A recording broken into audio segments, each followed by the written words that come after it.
Yo, and welcome in to Barefoot Sports. I'm CCC, or Hillbilly Chris. You know, the CCC thing's never going to leave, I don't think.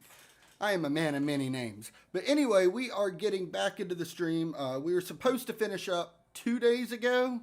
Power kept going out. Ain't had no luck with that. And we kind of threw our arms up. We got like an hour of the stream in. Today, we still need to finish out the first season of this Romford save. Looking into the schedule, we got 7 games to go. No cups left. We got 7 games. And if we look at the competition, we are 3 games up. So we are looking really, really good for promotion. But the problem isn't promotion. The bigger problem, and what we're going to have to worry about, is our finances. Because we started the season with 639K, and we're down to 226. The Harrison and some numbers guy is never going to leave, even if it only stays as a meme. Yeah, more or less. But yeah, like I said, the bigger issue is we're going to be bleeding out money. I think a week prior to this, in game, somewhere around a week, we did have the potential of an ownership takeover. They've been trying to get rid of the team. Maybe if we're lucky, we'll be able to get some revenue coming in from that. But like I said, with the off season, we got a whole bunch of players that are old. They're getting paid way too much money that we're going to be able to get rid of, like Winfield, Potter, Graham. They're all good players, but they're not playing up to that salary, and we need to make some cuts. We'll probably also make some cuts on the staff for now, which really you want to be making your staff better, not worse.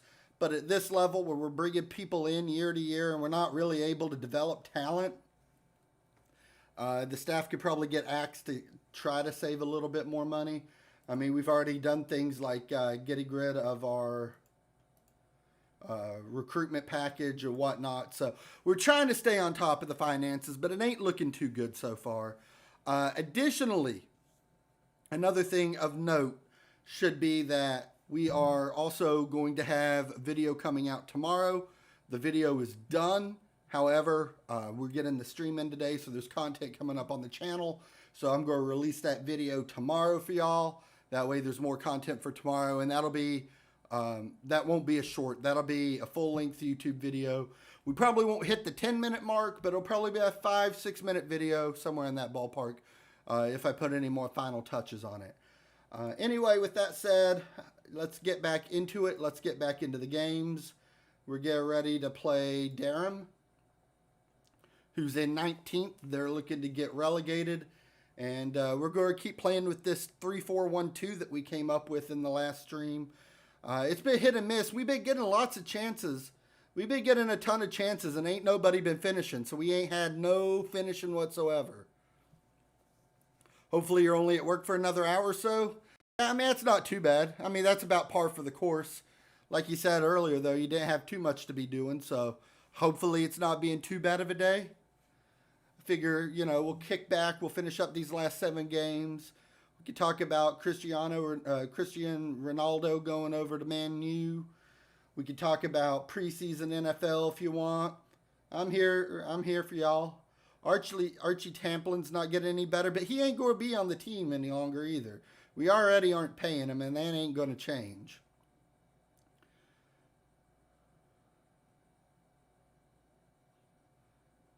So this game will, with a win and some other results going our way, will lock us into the playoffs for sure. But we don't want to do playoffs, so we just want to win. We've got our strong back line. Potter or Rowe are fine here. Buchanan and Robertson. Yeah, all this looks good. Hurst ain't had a game in a bit. His match sharpness is starting to go. Deans is gone too. He's actively losing sharpness, though. At least Hurst is maintaining. And Iba's maintaining as well. So I'm actually going to start Harrison over Hurst. And then we'll probably sub Hurst in. So we'll do something like that for this match. Harrison's been really impressing. We want to help their goal of getting relegated? Exactly. If we could just keep shoving their poor form down, that'll be fine. We have been getting a couple draws here as of late, though, and that ain't really where we wanted to be, especially with this roster. Like, this roster should have performed a lot better than it has. But I think a lot of that could just be due to turnover and everything else. Trying to reshape the team the first year, we've had a lot of people moving in and out, and we never really got to the cohesion levels we wanted. It was postponed because the Elks got COVID. Oh, yeah, there's COVID going everywhere. The Bills receivers are getting hit by it pretty hard, too. COVID is still indeed a factor. I don't know if I'm allowed to say that word on YouTube, but we did it anyway. So, I mean, consequences be damned, right? Brown got the interception, and he's got it to Harrison, but there ain't really a play here to make unless he passes it back inside. And Fielding tried to take a shot, but he had two people on him. That wasn't going to come down. It wasn't going to go nowhere. And Rowe's not going to get to that either. Luckily, they kick it out, though, so we'll be able to get the throw in.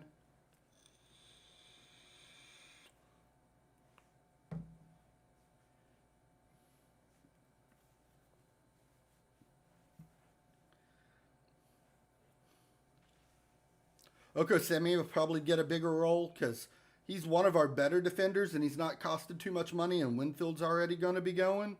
So he could be playing a bigger role for us next year, him and Parker.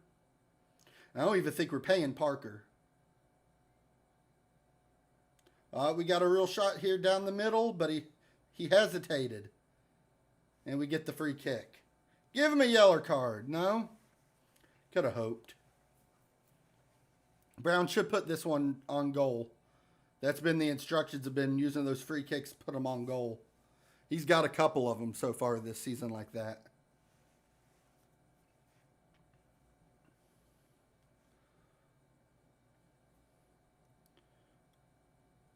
Oh, and we're down a goal.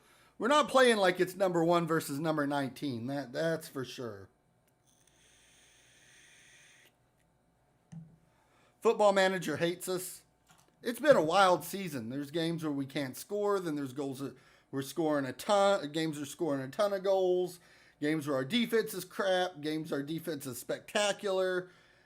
I mean, playing this low down, like you really have no idea what's going to happen moment to moment. It's kind of like watching a Pee Wee game. At least on FM anyway. I'm not saying that it would look like Pee Wee if you watch these guys play. But at least on FM, it feels that way. Harrison came right across, but he was offsides anyway, so that didn't really matter too much.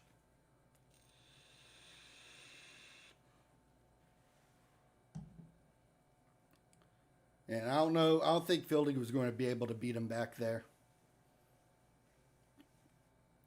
Could still probably use better midfielders. Maybe we'll look for another midfielder after the season. I don't mind having Robertson and Buchanan as like rotational pieces, but neither one of them have really stepped up to be like the guy for us. And if we're going up into another tier next season, that problem's probably only going to end up getting worse. If the team is 85% plus vaccinated, then the league covers the cost of rescheduling. Yeah, I mean, it's all about incentives to get them to finally get vaccinated. That's been the problem with the Bills wide receivers. They got 2 of them, they ain't vaccinated, and then they keep complaining about catching COVID and the bad things happening to them. And it's like, bro, just go get a shot. Like, it's not that big of a deal. But, I mean, I think Cole Beasley's like threatened to retire 3 times already, and everyone's like, well, if you're going to do it, just fucking do it. Stop talking about it, just do it.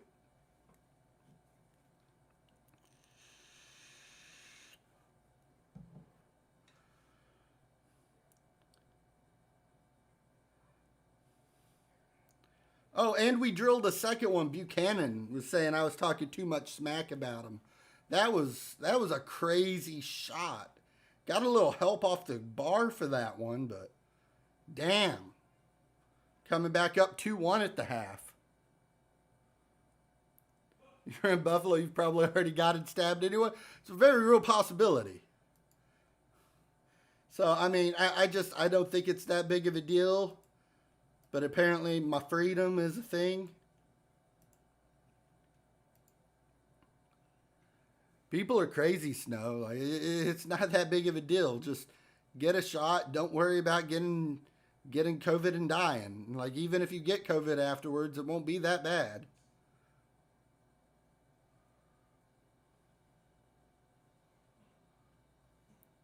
World we live in, Snow. 8 shots, 6 on target. So at least we're putting our goals on target this game. Etheridge with an easy scoop. We'll probably try to keep him at least through the next couple years. He's been a really good goalkeeper here. We'll have to reevaluate all the players, though, when we move up again. But I don't think the next big climb will be until after we hit the Vanarama south or north.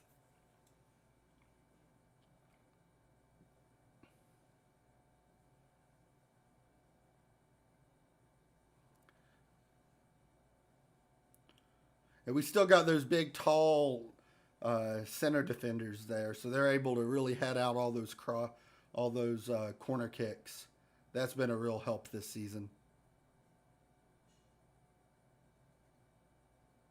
Row to Potter, and his Fielding sneaks that one in. That was crafty.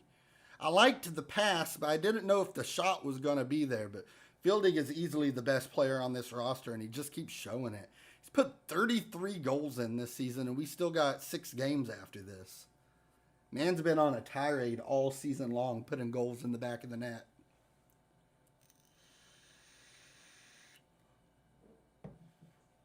He does have a yellow card, though, so we might end up subbing him out just to play it safe. He hasn't had a whole lot of cards, so I'm not worried about him getting 5. But if he does something dumb and gets another one this game, that could be potentially pretty bad for us.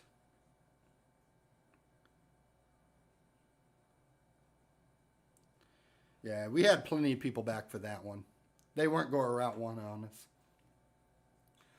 Well, apparently the cousins on one side of my family aren't getting vaccinated. One of them got the first shot and it was so bad she doesn't want the second. Her 2 brothers haven't gotten it either. Well, I mean, if she thinks the shot's bad, like, how's she going to feel if she gets COVID? Like, I mean, if you get a little bit sick off the shot, like, it sucks. But most of us have been through colds and had bad spouts, but I mean, you can see Pat McAfee up there in his bed. He ain't too happy with the whole COVID deal. It doesn't look good. I wouldn't want it.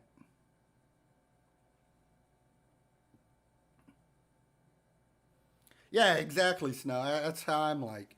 If the shot's that bad, just imagine how bad getting the actual thing's gonna be, right? That should be like even more reason to get in there. I mean, you're already halfway home.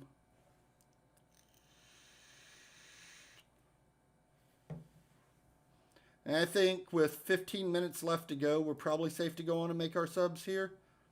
We're going to pull Fielding off. He's had a great game, but having that yellow card, it's probably better just to pull him off. And we'll put Hurst in there and just let Dean play the rest of the game. Potter's looking really tired on the right, so we could put Bonnet Johnson in.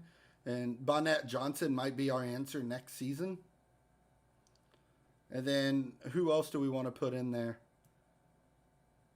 Winfield's looking kind of complacent. We're going to sub him out for Cascaval. We still got some complacent players either way. But Bonnet Johnson, he's looking inspired and motivated. That's what I like to see off the bench.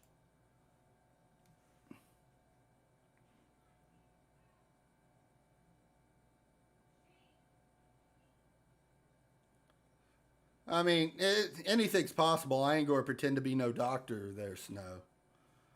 I know my second shot, I didn't feel too bad. My first one, I was really sleepy. I just like slept for a day or two. But after I got the second one, I was fine. But I didn't really get sick. I just got really tired.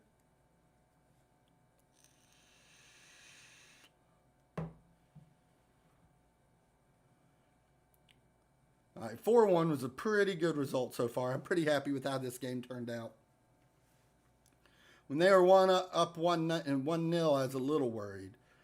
But it looks like we got the dust knocked off. We got rid of those 2 draws, and now we're back to our winning ways.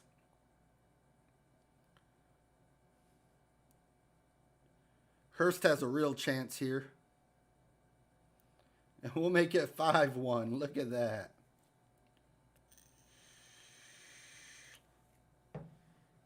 And Hurst did that up off the bench.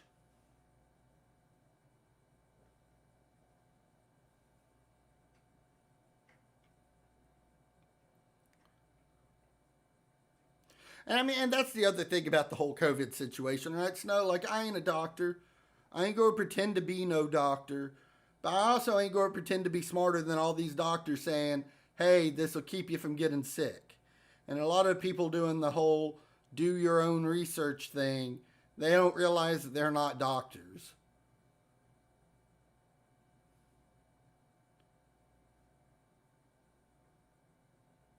It's kind of like when you watch Hell's Kitchen and Gordon Ramsay cook something really awesome, and then your friend on the couch says, I could do that, and you just kind of go, yeah, right.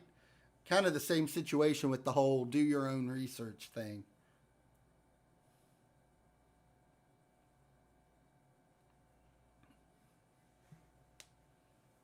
Looked like a totally different team in the second half, the announcer says. And it looks like the other team lost, so now we're up no, they got a draw, so we're up 11 points now with 6 games to go. Very, very nice. And everyone's inspired and motivated. Yeah, exactly. I'm not a doctor. I trust the people whose job it is. I mean, they only went to, like 7 or 8 years of law school. They've only been studying their craft how many years after that? I mean, why would you trust that, right? All right, so now we get to attend a press conference post game. They're saying due to the magnitude, we must be pleased. Yeah, we're very happy with the results. They'll get a day off for that? Sure, they get a day off anyway. We're only semi-pro. Is a superb win. Sensational turnaround and victory. You must be delighted. Yeah, it goes to show the spirit of the locker room.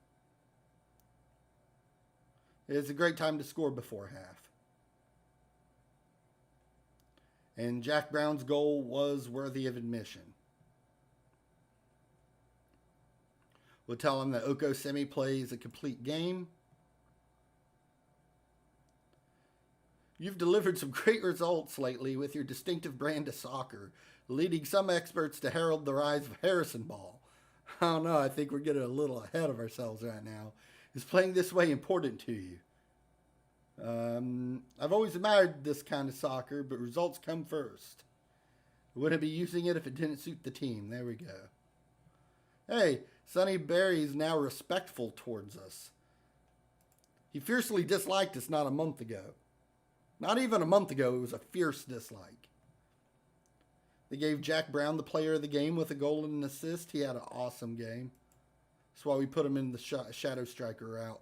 It suits him a lot better than playing midfield. Pickleball?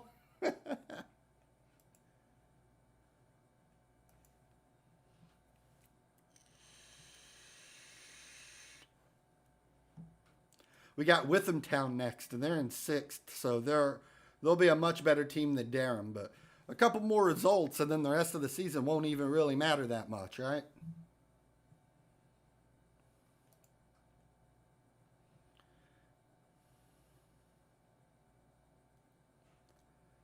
They got this day off on Monday, and then we've got training Tuesday, Thursday, and the game on Saturday. We're at least going to finish up the season today, and depending on the time frame, we'll kind of look at it where we've been streaming, and we'll be deciding if we're going to make our off-season moves today or if that'll be another stream in and of itself.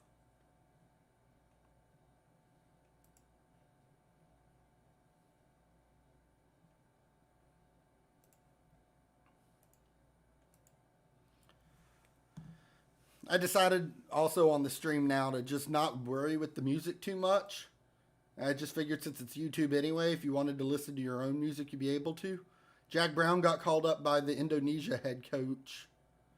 So he's got some international games coming to him now.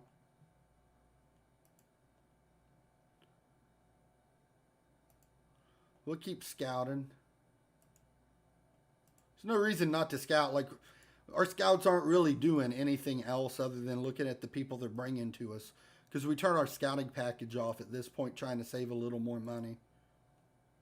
We kind of had our team for the year. We knew we'd be moving up, so like at the lower level, it wasn't really that important to keep scouting all those players anyway.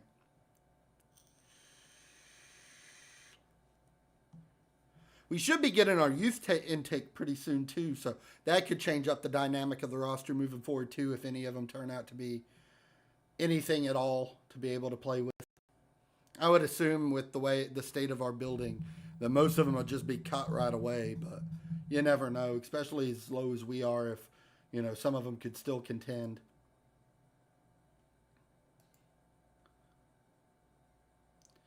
Every year in April. All right, so sometime in April we'll get our youth intake. So we're only only about a couple weeks off from that.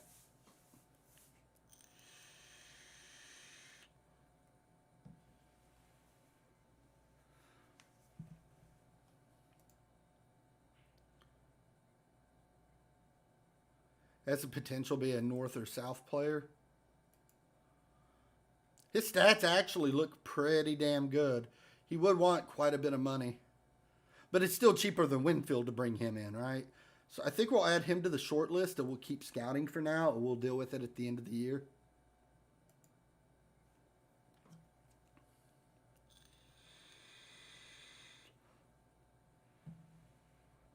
But having good players will help. And I don't even necessarily mind paying players, but they got to be worth the money that we're putting in. And when you're this low down the league, there's tons of good players.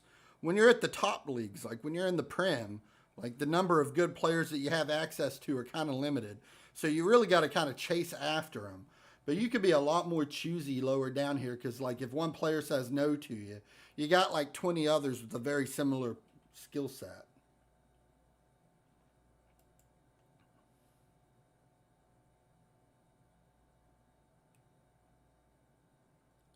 We're going to reject that offer. He doesn't want to go there to him. And they ain't offering us no money either way, so they're not getting an IBA.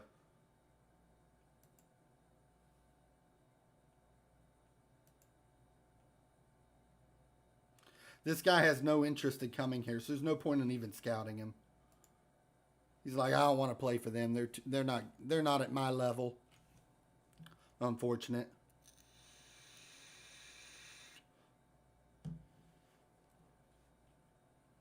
But I mean, I don't expect to get much out of it or anything at this point. But if he don't want to leave and they ain't giving us no money, there's no reason to unless we want to cut the contract.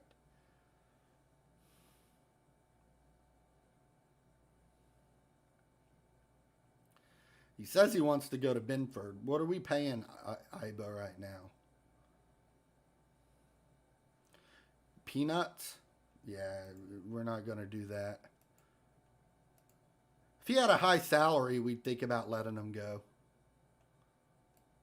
While we're at it, let's see if we can make a board request to get him to let me go on a training course. Start a coaching course. See if they approve that. Probably not, though.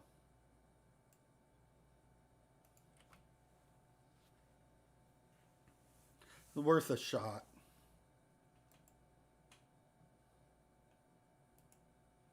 We'll discuss it with the board. And they're just like, no. We'll postpone the match since Brown's gone, and Cascaval and Cargbo. It'll mean we got two games tied together here pretty tightly coming up with this fixtures. But when we're trying to secure the win, like I'd rather be safe and make sure that we got all of our starters playing or able to play.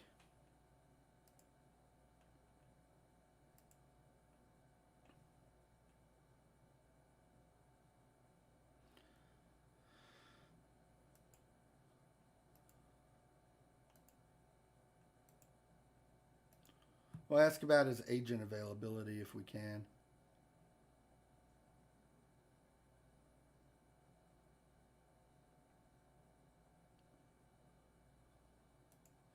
We'll add him to the short list too.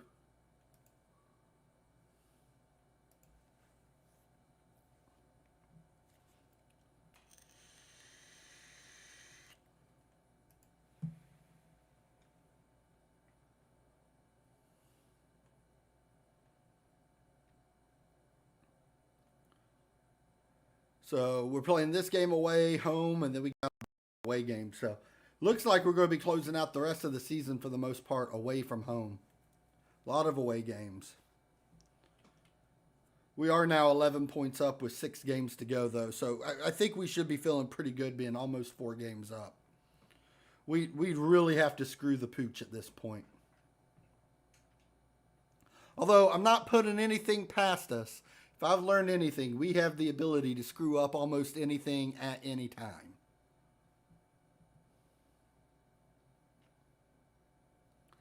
Just saying, this is a super realistic picture of me, guys. What do y'all think? This is super on point right here.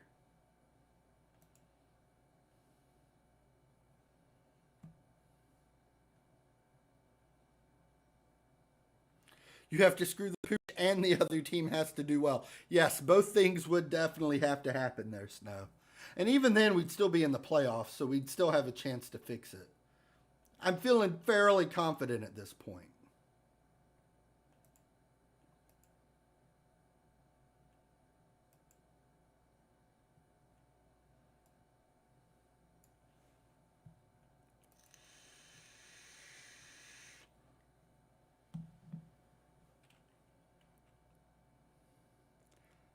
Looks like it's from 2K19. Like what's from 2K19?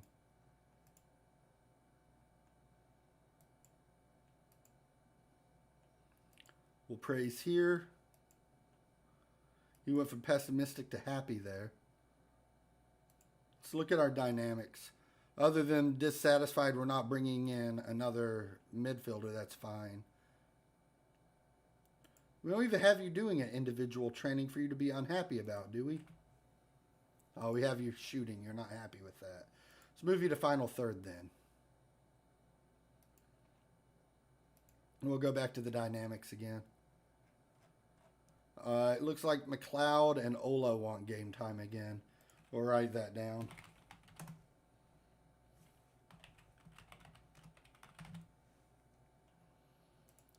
So we might have to do a little bit of rotation just to make sure everyone's getting enough minutes to keep them happy. The picture of you, 2K19, yeah, pretty much. So it wouldn't fit too out of place in Madden, you know. That's how they handle the pictures on the new generated players as well, Snow. Luckily, we got that app from the one website. I don't remember what it is. And they do the AI generated faces, which just makes it all look a whole lot nicer. I haven't figured out how to do it with them for like the coaching staff in your own picture or whatnot, but it does definitely work on all the players, and that's a pretty big improvement.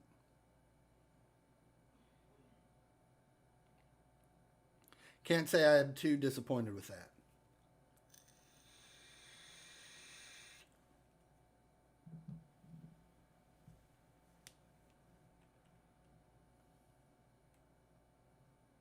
Looks like a lot of other teams are also making moves right now, so that's another reason it's taking longer to sim stuff.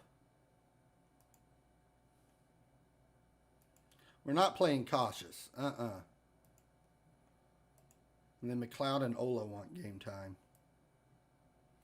So we'll put McLeod here, and Ola can go here.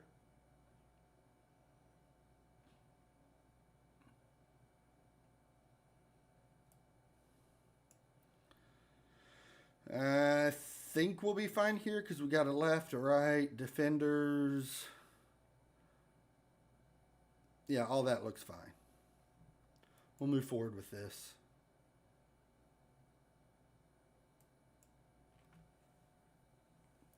Now Ola's unhappy playing out of position. He should just be lucky he's getting minutes. I know you were thinking NBA. I know what 2K19 is. Yeah, I saw Moist Critical using that feature. It was entertaining to say the least.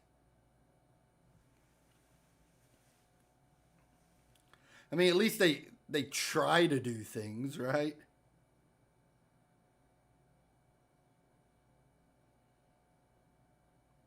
Not that I would be preaching the gospel of 2K19, but like at least compared to Madden, it's still making improvements.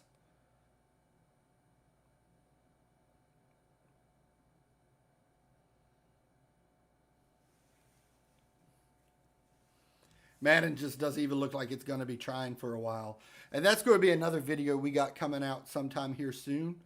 But that won't be tomorrow's video. But we will be doing a more in-depth discussion on the issue of Madden. That'll definitely be coming up soon.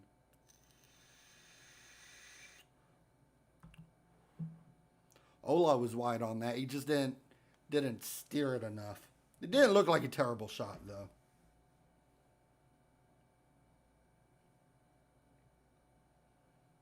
They've already got one yellow card on.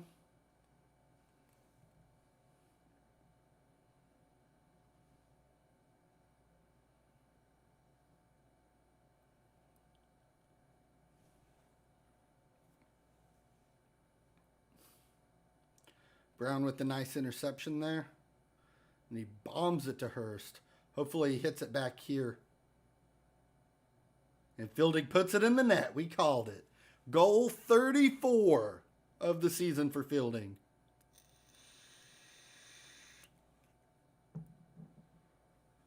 He didn't have nobody around him. That's probably one of the easiest goals that we're going to get.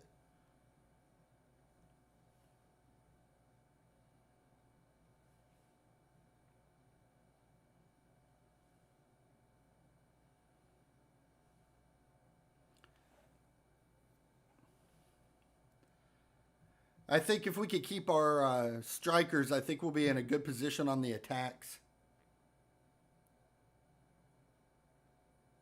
Oh, is that so, Snow? What are you looking at doing? And keep us updated with how it goes. Is this where you're going to end up getting rich?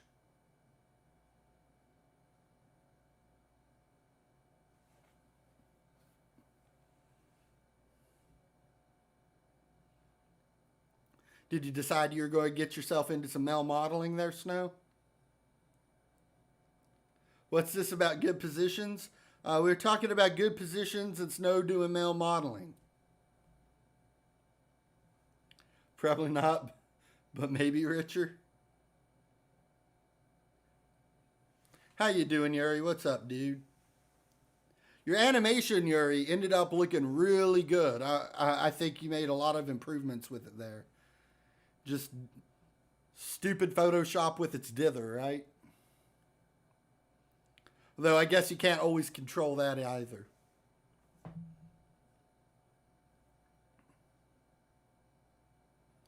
Is this a Fansley promo? Oh, Fansley's back out, Yuri.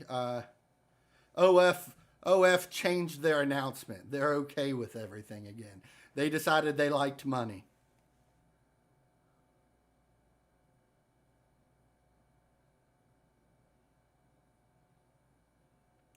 Robertson should have taken that shot earlier than he did. Gave too much time for the goalkeeper to recover. That wasn't going to go nowhere. Oh, that'd be pretty sweet, Snow.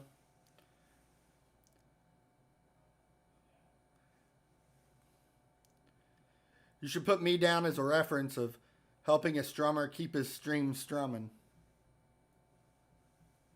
Oh, they suspended it, not changed. Oh, it'll change, Snow. They like money too much. IT modeling. Exactly, Yuri. Exactly.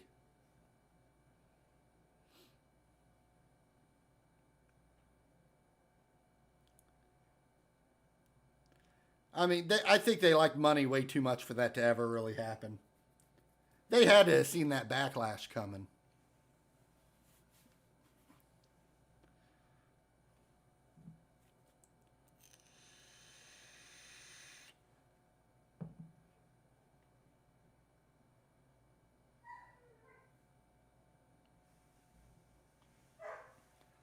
Snow, that sounds way too fancy for me to comprehend. I understand the word help desk, but the network forensic program, that's a little bit fancy. You gotta dumb it down for me over here, all right?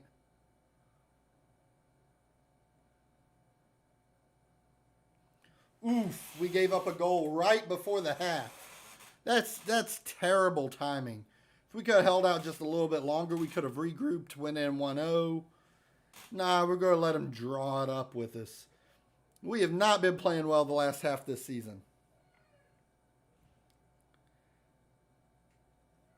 It was a leak they were supposed to get on top of, but couldn't. What a shit show. Tell them we ain't happy with that performance. There's much more, and I believe y'all got what it takes. Most of them seem motivated, except for Parker. He's kind of chilling, doing his own thing.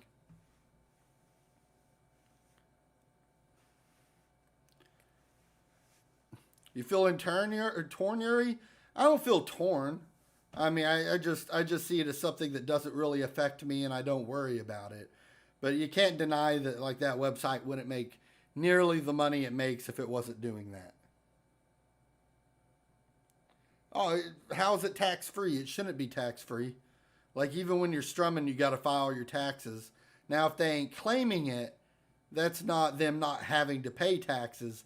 That's just them doing tax evasion.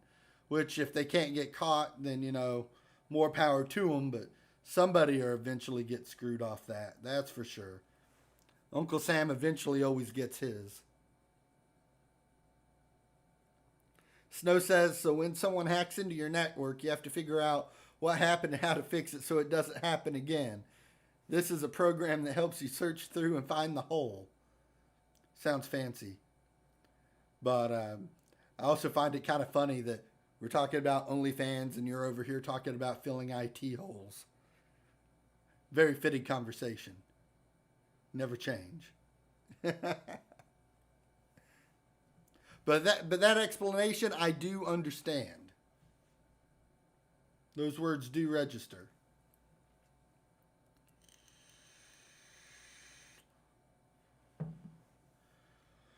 McLeod's had a good game. He did pick up a yellow card, but he's having a good game. But Ola's just not playing very well. Might go more into the stats.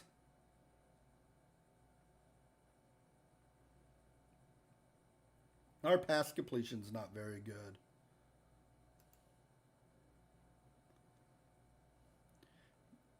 Fielding, and is he going to pass it? No. Yeah.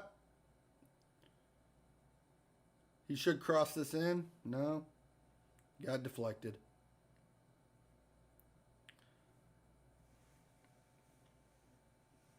An issue or a bug, something they got to me if I get the job. Yeah, I think you'd be well suited for it, Snow. I definitely think you could handle that. And it'd be a change of scenery. I know you've been looking to, you know, spread your wings a bit, so to speak. Look at that goal, sliding in with the ball into the net. We will take that with the 2-1 lead. You go celebrate Hurst.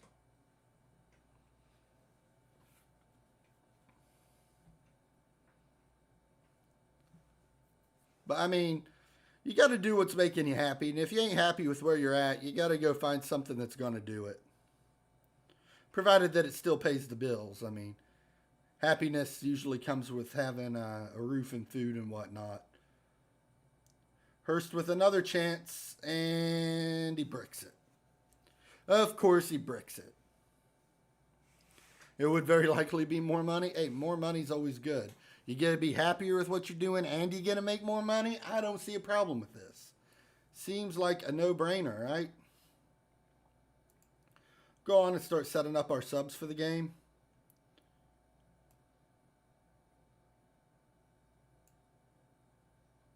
We'll put Corrigan in. Let's switch McLeod to this side, and then we can bring Graham into the onto the right. No, I didn't even have to do that. What was I thinking? Graham wants to be on the left. And we'll only do the 2 subs. We don't need the third one right now. We'll hold that in case we get an injury or something happens. No reason to use the 3rd sub right now.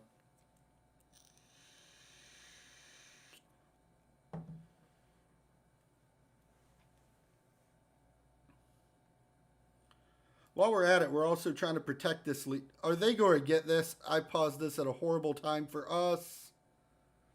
And they tied it up. I was about to say, maybe we'll go a little more defensive and we won't play attacking. And then we let them draw it up.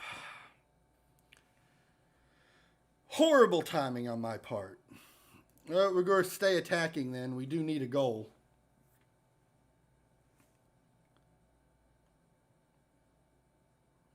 If they hadn't got that one, we would have switched it to being cautious.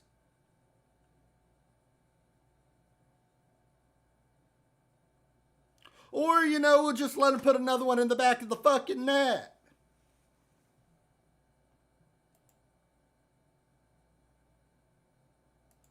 Or demand more.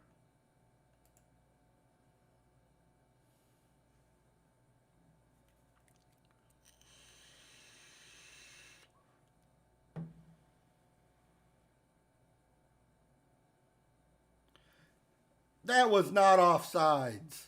Come on. That was a beautiful play.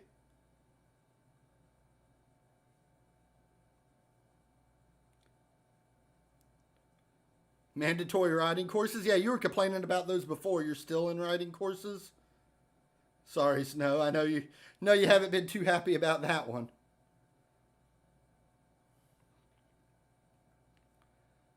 Yeah, true, Snow. But I wasn't thinking about trying to, do the smart thing for the season. I was thinking about going out there and getting a bunch of dubs, okay? We want dubs. Drawing always leaves a sour taste in my mouth.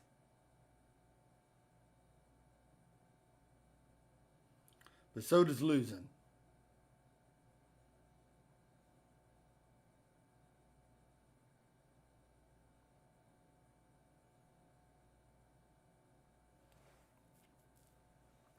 It's not what we were looking for. And we lost 3-2 to Witham Town. We're 10 points up now. So we lost and Cambridge got the draw. So if we had got the draw, we'd been in the same spot as we were going in. Tell them they were not good enough today. No, it's the same riding course. You just ain't had time to finish it yet. I got you. I got used with my schooling where we were doing like 2 sets of classes in a semester rather than doing them all for a full. All right, so we're 10 points up now with 5 games to go.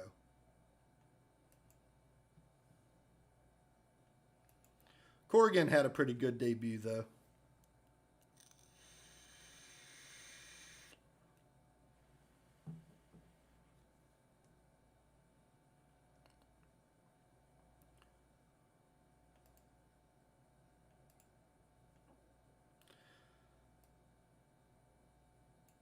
And we're guaranteed the playoffs already.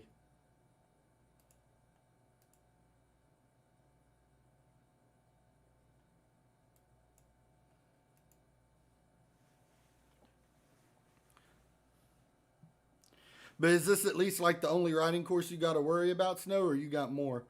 BRB moving you to my tablet? Hey, I'm sure I look great on a tablet. Ain't no problem there, Yuri.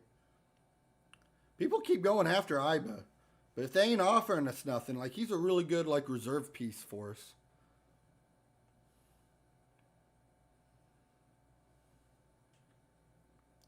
Probably go in and change the training. I don't mind keeping the match practice here for the Saturday to keep sharpness up, but we probably won't do it there too. So let's go back into the training.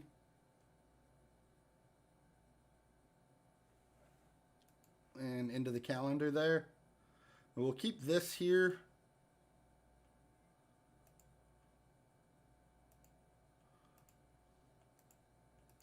Fit our team bonding in, tactical. We'll get some goalkeep training in, that's fine.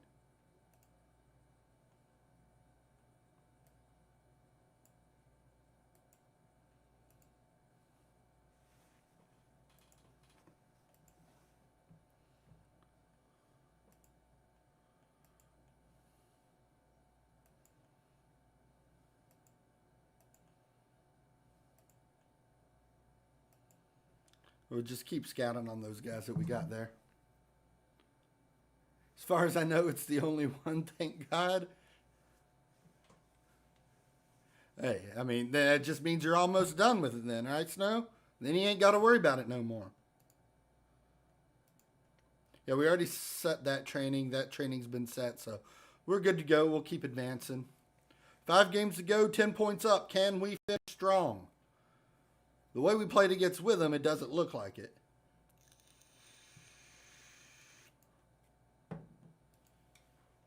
More IBA rumors. People are after Buchanan now. That ain't happening. He'd still be a crucial piece regardless. Even if he ain't a starter, having Buchanan for depth is pretty good for us.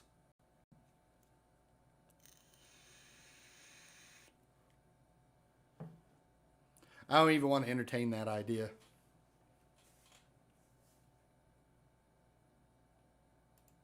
Let's go back in and check our dynamics again.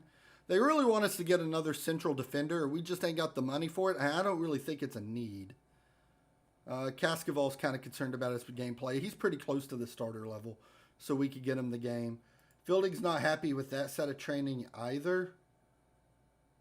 So we'll switch his individual training again from final third.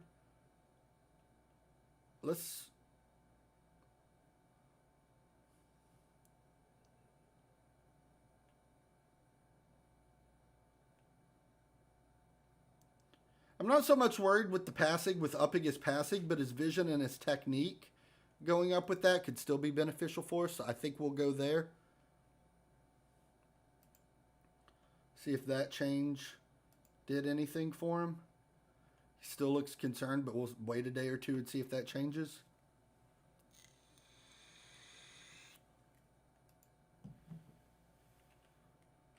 And then we'll keep working on the new tactic, the 3-4-1-2. I think long term that's going to be a better formation for us to be playing. But some of our recent struggles could be coming down to just not fully understanding the new formation yet. The familiarity still ain't there. So maybe in another game or two, that'll even be looking a little bit better for us. And then we won't have to be worrying about throwing games like we have been. I definitely think it'll be beneficial for next season. So even if there's a little bit of growing pain right now, us having the lead that we do right now is probably the right call switching over. Especially because I ain't got no real good fullbacks, and the one that I do have is hurt. So just being able to rely on the wingers on the outside more, and then being able to put Brown into the formation as a shadow striker is probably a net positive for us. I think I'm pretty happy with that call.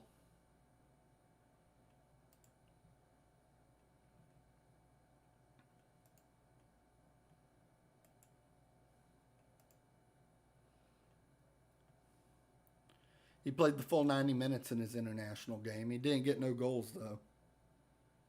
Which I think he's only scored 3 for us, but he missed a good 3 or 4 months due to injury.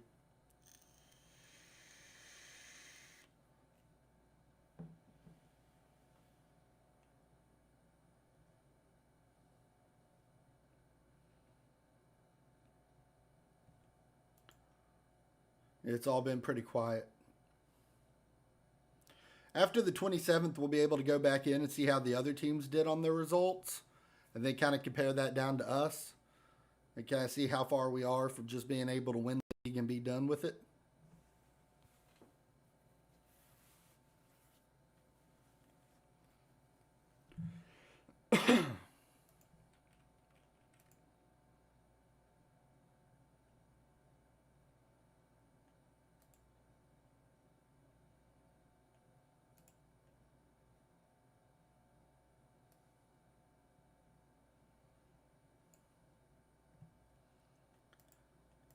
Check our inbox. McLeod's declining, and he already wasn't that great. The Fielding's still unhappy. Although he is getting better with his composure and anticipation, long throws going up from potentially 1 to a 2 still ain't too good. But what's he want to be on? Like, we've tried like 3 different trainings. One of them's got to stick, right?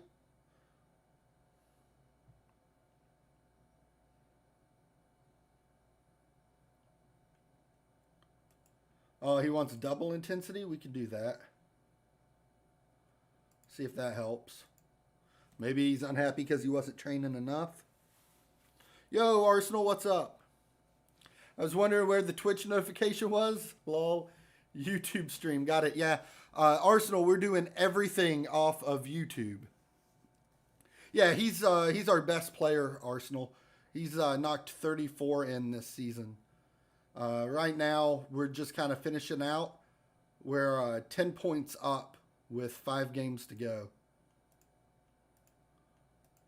Overall, though, like our roster should be doing a lot better than it has been, but I did just change the tactic here pretty recently too. And I think there was a lot of time where we didn't have no cohesion, where I was bringing people in and out. But like if we go into the team report, I mean we're crushing the averages. I mean I think we're a really good squad overall. And that's kind of what's disappointing me is that we're only this far up and that we're not beating it by more. 22, 6, and 5 is not where I want to be when we've got a team this stacked.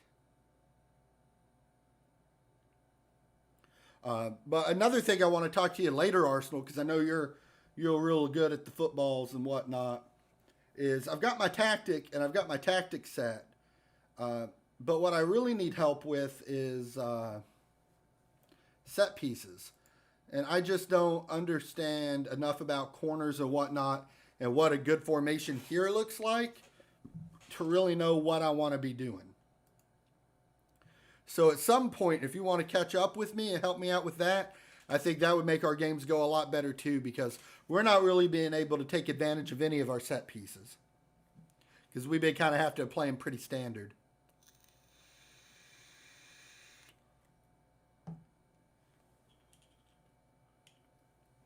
But yeah, overall, I'm just moving away from Twitch.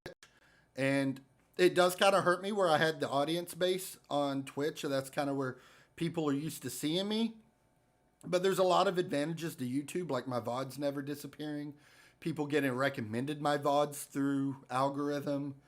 Being able to keep my videos and my streams all in one spot. So I don't have to worry about trying to shift people from YouTube to Twitch or Twitch to YouTube. I could just kind of have everything all set up in one spot and then just kind of let it roll.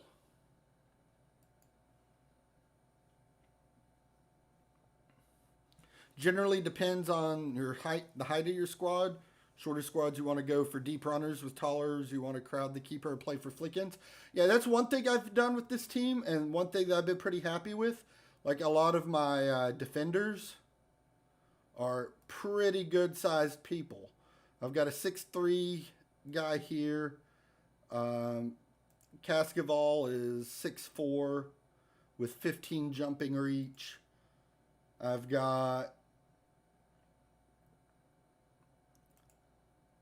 Parker's my shortest one, I think, at 600 and 202. He's stout, though. And then Okosemi's pretty tall, too. 6'6" with another 20 jumping reach. So I do have height. Throw-ins depend on thrower ability and height. Yeah. So I live in a desert, right? My in-laws' AC just went out. Oof. That sucks, Yuri. No AC in Arizona? I wouldn't want to deal with that. Arsenal says, wow. Gotta go rescue them. I'll catch you guys if you're still on when I'm back. I'm going to definitely finish out this season, so I've got at least those 5 games. And since it's still been pretty short in the stream, there's a really good chance we'll also be sticking around and at least doing the off-season moves today, too. Defensively, you want your fullbacks marking the post center backs, either man marking or mark the penalty spots if running zonal. Yeah, it makes sense. Right now, I'm just trying, like, even with my tactics, like when we're going into instructions, I'm trying not to turn too many on right now because I am in lower league, and I just don't know if my players are actually going to be good enough to follow the instructions I set for them. So I'm trying to keep everything very minimum. But by the time I get, up to like the championship or into the Prem, I'm probably going to go very heavy and try to make sure we've got a good thing set up. Snow says, oh shit, I just realized I can't do my schoolwork now because I have actual work to do first. That's some bullshit. Nothing like school to give you a good old kick in the teeth. That's what stopped the content flow there for a while.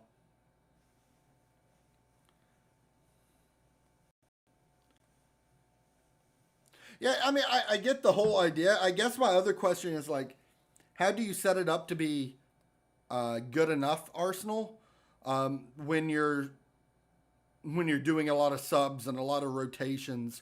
Is that going to be something where I need to have like 4 or 5 different set pieces saved and then just alternate them between games and whatnot? Or is there going to be like a set piece that I can utilize that's kind of just go and leave it? Yeah, you want to go to Stamford? Well, no. They ain't offering us no money. You're under contract, and I ain't letting you go. McCoy's resuming his training now. We'll make sure he's rehabbing.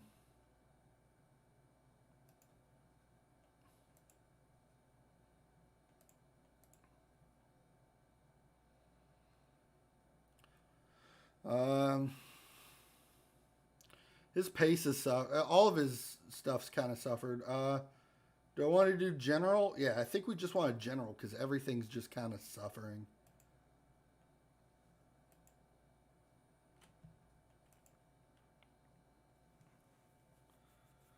I would highly advise watching some of England's Euro 2020 corner outs, both defensively and offensively. The organization was very good. With substitutions and stuff, I don't have a good answer. Usually players at similar... Yeah, so just as long as I'm building to the same archetype overall, it should be plug and play enough, even if one of them's given up an inch or two. Yeah, I mean, that makes sense. The big thing is I want to do it right, and I don't want to, like, half-ass it. But at the same time, I don't want, like, to over-nuke or overthink something that I just didn't need to be doing. Because I definitely know that there is a point in this game where you can definitely overthink things and overdo tactics, and it can actually come back and bite you in the ass.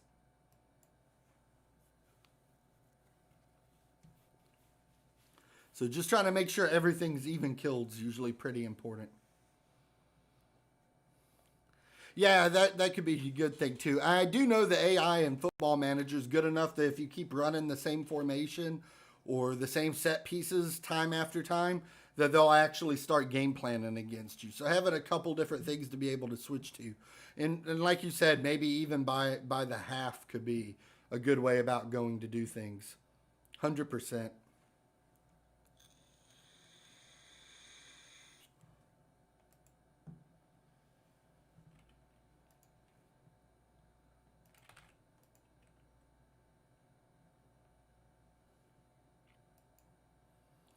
How you feel about Ronaldo going to Man U there, Arsenal?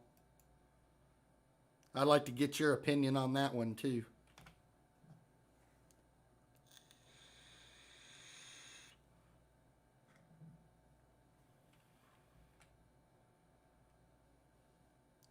And then the last of our guys will be coming off international duty going into April. So this will be the last month of games for this season, and we'll get our youth intake. Absolutely gutted. Sorry, Arsenal. My Bengals in the NFL, we got some pretty good news when we found out that the Ravens traded away one of their rookie cornerbacks. That's good for us for the future. Could turn them into contenders. Ronaldo's good. Man U was not happy being the second best team in their own city.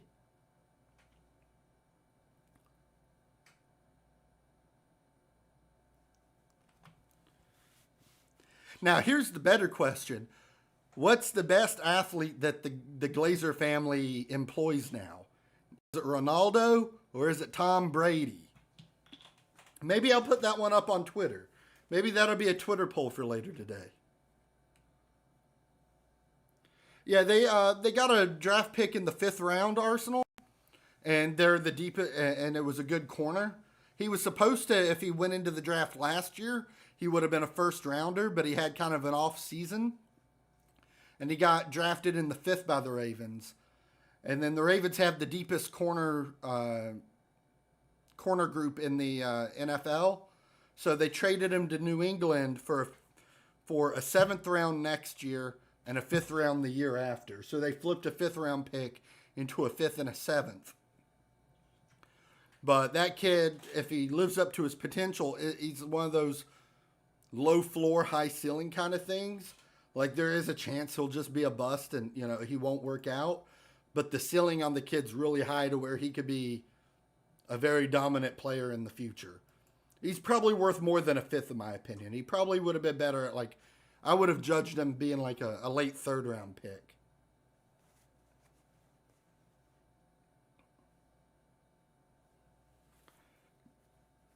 It's just about draft capital, Arsenal, because if you don't keep enough on your roster and you move them to your practice squad, because you can only have 53 people on the roster, teams can go and sign your practice squad players.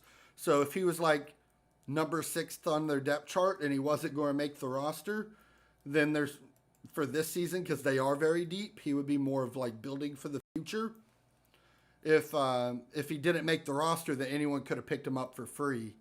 So them getting a fifth and a seventh out of him, it just means that they're not losing on the exchange. It's more about protecting rather than, actually doing something active. And for some reason, the NFL, like you said, 7th round means nothing. But the NFL teams way overvalue their late round draft picks.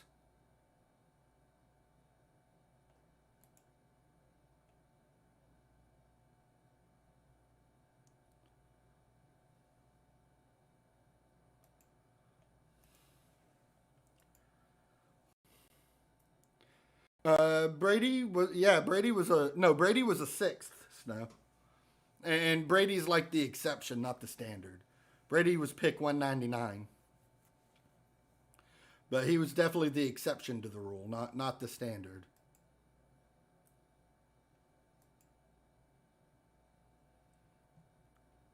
All right, so the other team got a point out of their last game, so they have 4 games left to catch up 9 points.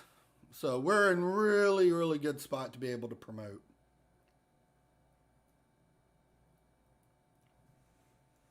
But generally speaking, the way I view NFL draft picks, your first rounders should be playing right away or after a year. Your second and third should be making the roster, and they should be rotational pieces within a year or so. Your fourth rounders is where you're kind of throwing maybe they could have been a first through third rounder and there was some little thing that you weren't sure about. And then fifth through seventh, if you get anything from a fifth through a seventh rounder, in my opinion, then you're doing really well. That's crap shots. If I was in charge of an NFL team and I was doing trades, I'd be throwing fifth, sixth, and seventh rounders around all over the place. I just don't think that there's enough value. The draft really should be, the important things are the first 4 rounds and then maybe the fifth if you could get, catch someone that slid down the radar. He's not the fastest, Arsenal. The other knock against him is he won't be a good outside lock player. You're not going to put him as a shutdown corner on the outside. He's a really good nickel, meaning he'll play on the inside against a slot receiver, or there's a really good chance of, maybe converting him into a safety. And he could do very well at safety.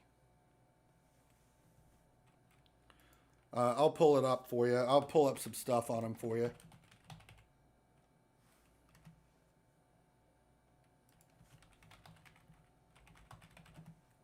I'll give you his draft profile.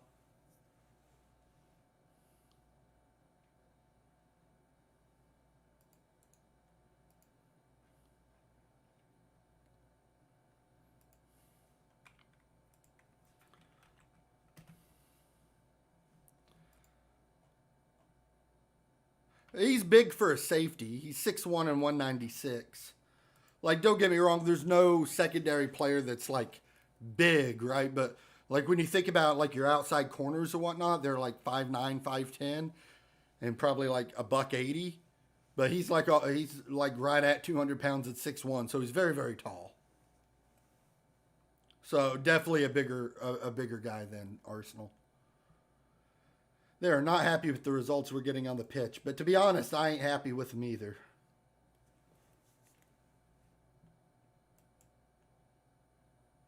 I think he'd make a really good strong safety. You could still play him in coverage, but he does have the size to be able to come up to the line and be good in the run game as well.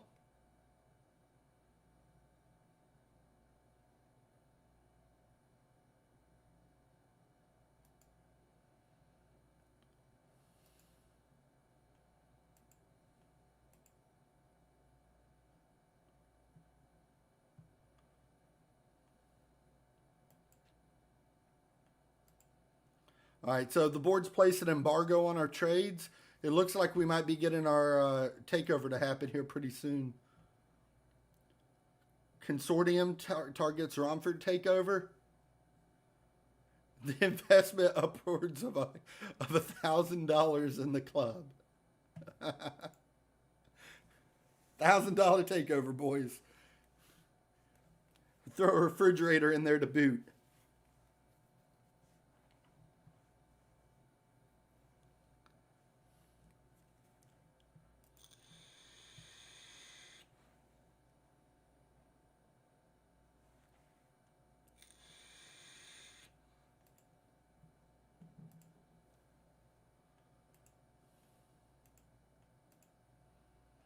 I just got to keep praising Corrigan. He's been pretty pessimistic. But after praising him in his training, his morale definitely shoots up. Enough to buy a chocolate bar. Exactly, Snow. You get it.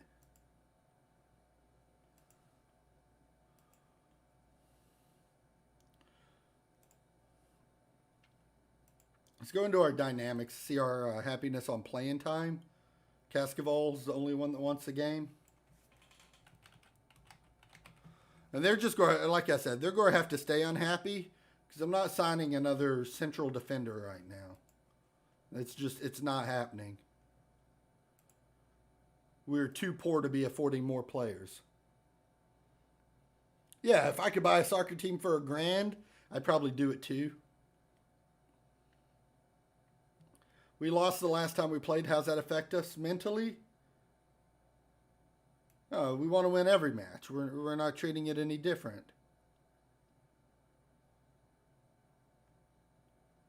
I try to focus more on us than them. We'll stay neutral there. And we're very confident of the result, and that would give us the league. We want to see a positive thing. Now I want to talk about my team. Now they're asking about the embargo. And Okosemi is a great player. And Fielding's our best player. We're excited. And our champions, we're going to talk about ourselves. Got to be confident.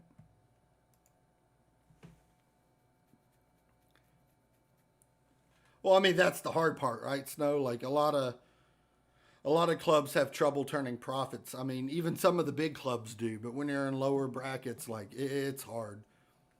I mean, that's the thing with like the football pyramid. Like it from what I've learned is it's one of those things where it's a system where technically anyone can succeed, but there's a whole lot of barriers that you just don't normally think about. I'll be fielding no more questions today. That's right, Arsenal. That's one of the most important parts. You got to be able to, go in there, put your hat on, keep a straight face, and go, next comment. No comment. No comment. You got to be able to have that steely resolve in there. Coach speak is very important.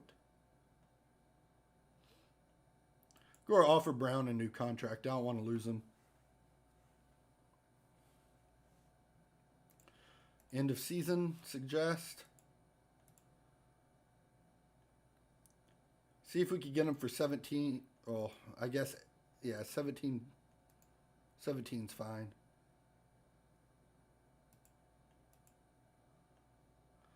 We're all for 20 on there. But he's young and he's our shadow striker. I think it's a really good thing to have.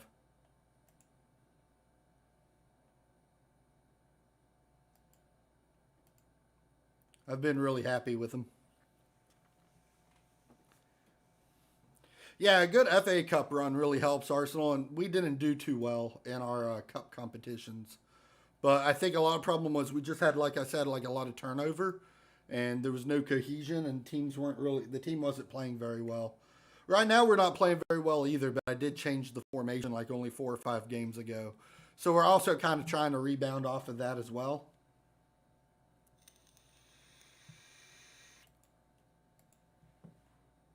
This year's been a weird influx year.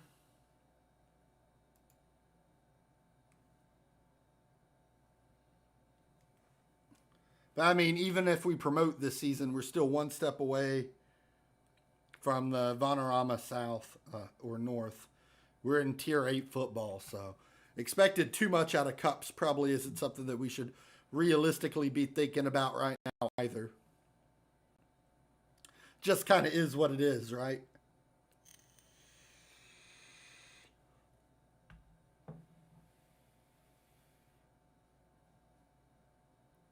For like 2 full years, yeah. I mean, especially against a big club where you can like sell out a stadium or something, that's huge.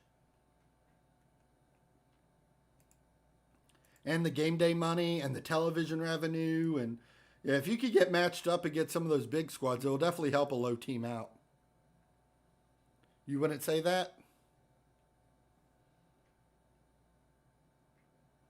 And reach the first round? Yeah, maybe after this season.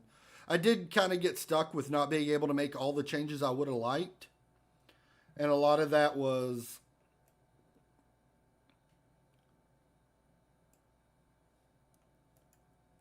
from the fact that in real life they had signed a bunch of expensive veterans. And I was kind of stuck with the salaries. So I'm hoping maybe next season will be better. We can make some more changes.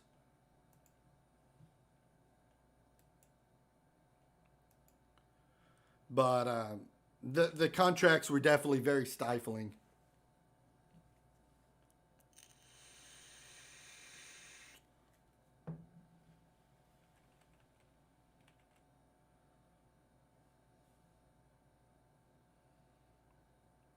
And it also kind of depend on what we get with the youth intake, which I'm not banking on too much because it's all pretty pathetic for us. But it being this low, like even bad players could be good on teams like this. So if we could get 1 or 2 decent intake players, that could help us out too.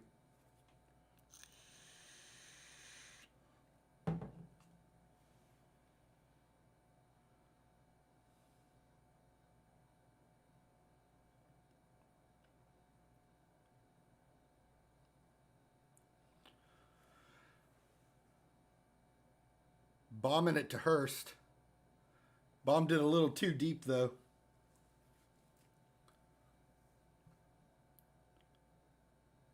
I am kind of playing a little more Route 1 at low leagues. When we get up higher, probably around the championship or so, or maybe even in like League 1, I'll probably start thinking about maybe switching to a vertical tiki-taka. But for now, it's just be as aggressive as possible, bomb it down there and get as many shots in, and hope one of them sticks.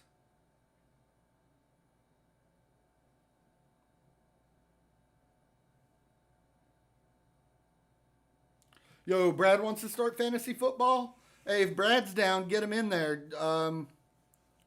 Tell him to post it up in the Discord so I could get a tracker on that. That would be number 4, I think, or maybe number 5. Also, Arsenal, if you're down, we want to try to do fantasy football this year, but we need to make sure we got at least 8 people to be able to do it. So if you're interested in that, post up in the Discord, and we'll try to get something set up in the next few days or so to be able to try to do fantasy football. Can I get you to play liaison for that one, Snow? Yeah, NFL fantasy football. If you got any questions about it or anything, let me know and I can kind of explain to you how it works to help you out with some stuff. A lot of people last year did it and we had a pretty good result. American football, NFL. And there was a lot of people who were new to it, but it was fun. We don't have any money on the line or anything, just pride, and it gives us something to bullshit about through the week and talk some smack. It's always fun to be able to talk trash.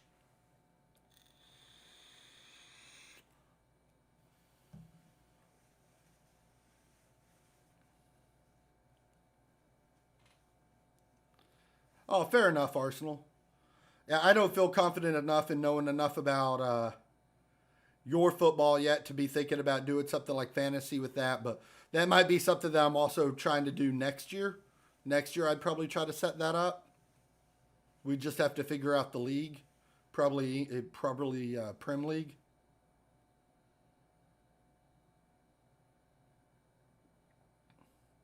Besides, we're already a couple games into the season now, anyway, right? Remember when I picked Brady last year because everyone thought he'd be bad? Yeah, I mean, every year we hear, oh, Brady's bad. Brady ain't got it no more. And then you watch Tom Brady be Tom Brady. But yeah, I definitely think I'm making a Twitter post later today and a poll going on which Glazer athlete's the best. And then asking Twitter if it's Ronaldo or Brady and just watching the fireworks. Definitely nothing like putting your Twitter on fire.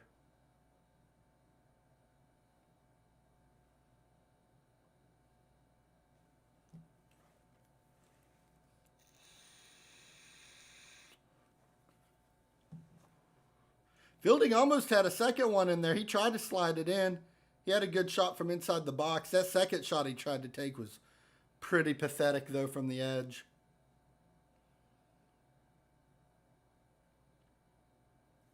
Also, guys, if y'all are in the chat and watching, if y'all can click the like button on the YouTube streams, those help out with the algorithm as well.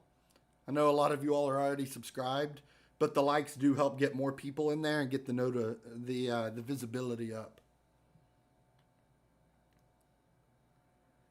He was like my second last pick as a meme. I mean, if you're going to get a meme pick, Tom Brady's a pretty good one to have. Roethlisberger was awful last season. I was hoping he'd be at least a good backup. And yeah, Father Time caught him up too. So Brown is now injured. I think we're going to have to move Fielding to shadow striker. And then we can bring Harrison in here.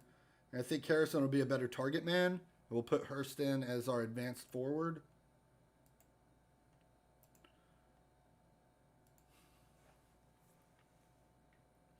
But we'll get Brown off the field since he's hurt.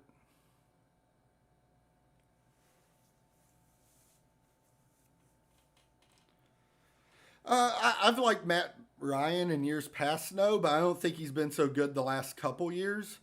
But from like 2014 to 2017, Matt Ryan was like almost my yearly fantasy quarterback. Hurst drills it in the back of the net. Look at us just dominating. 3-0 now. Not even halftime yet. We're crushing it, guys. Crushing it.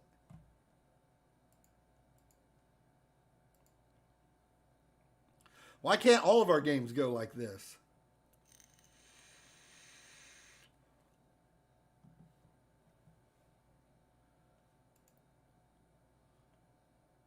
I'm delighted with your all's performance. There we go. Look at that. Everyone's looking inspired and motivated. We got that green motivation. We're up 3-0.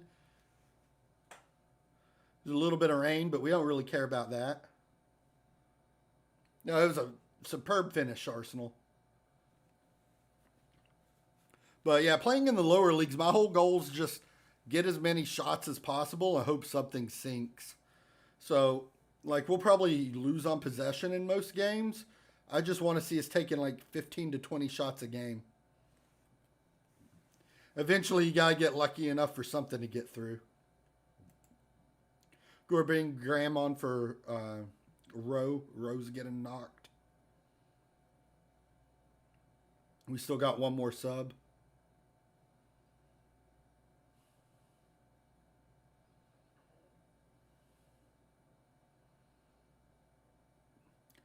Harrison ain't got the speed. He's definitely more of a target man.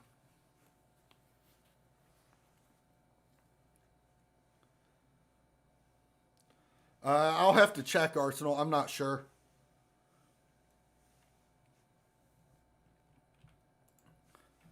It'd be the same as real life. So Hamworthy United. They play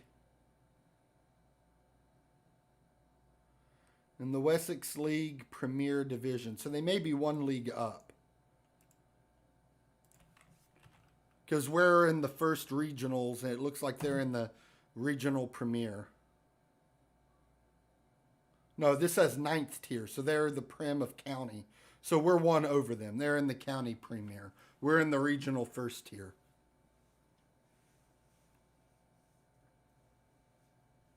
Yeah, just short of conference.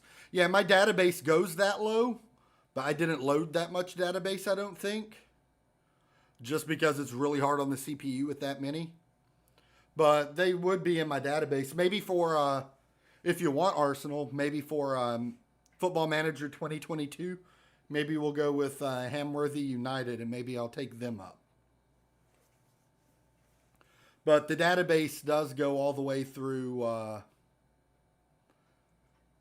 think tier 13. But I mean, even having tier 8 and above on, there's so many leagues. Because it just branches out so deep.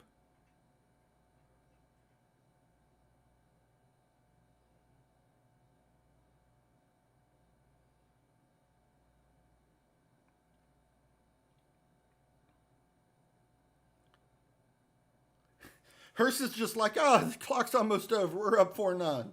Nil, I'm just going to shoot. I'm not even going to aim for the net. I'm just going to shoot.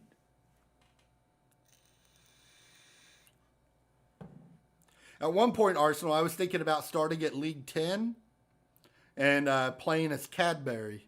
I didn't know Cadbury had a football team. I saw that in the game when I was looking through the database.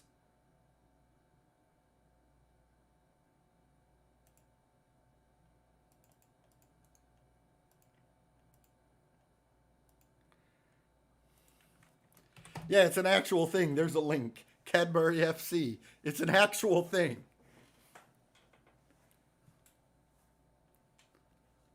(23, 6, and 5 now. We're 10 points up. Got 4 games to go, so technically we haven't won yet. They do. They play in purple.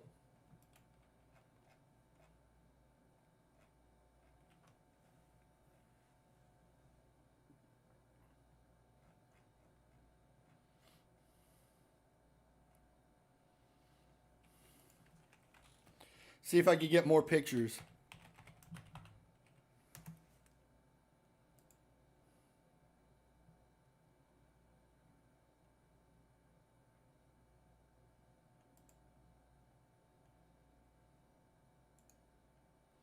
Open image and new tab. We'll copy that. We'll paste this one into the stream too. All right, have a good one, Snow. I'll catch you later, dude. Yeah, Cadbury definitely has a football team. Was not expecting that. Ooh, Rose out for 3 to 5 weeks. His season's over.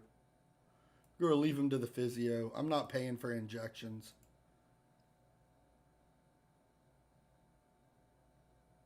Yeah, our attackers are really solid. Like looking at what we have.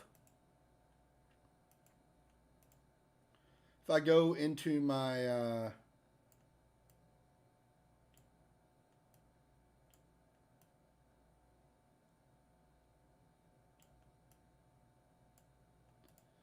my tactics here. I feel really good here and even the depth. And this is also really good, but this guy won't be able to get a work permit. And this guy's wanting more money than he's worth. But I'll have Parker back. And Okosemi, which was the 6'6" with 20 jump. He'll be able to jumping reach. We'll both be back there. So I'll probably end up looking for one more good... central defender in the offseason. And I'm going to have to interchange out a couple wings, but I do still have one or two good options at least in wingers. And then really I'm solidifying here. It's the middle of the line. You're good, Snow. I'll catch you later. You're here all the time anyway. You got to go do IRL stuff. Appreciate you hanging out. Have a good one, buddy. The VOD will be up later if you want to check it out. And like I said, with each season that we finish, I'm going to go through and edit it up into a video and condense it for like a recap. That way, for like people like Arsenal that just started watching today, he doesn't know what the rest of it's look like. When he comes in and he watches the beginning of next seasons, if he had missed all of this season, he could just watch the video, kind of be caught up, and keep rolling with it. So that's on the agenda and the game plan too.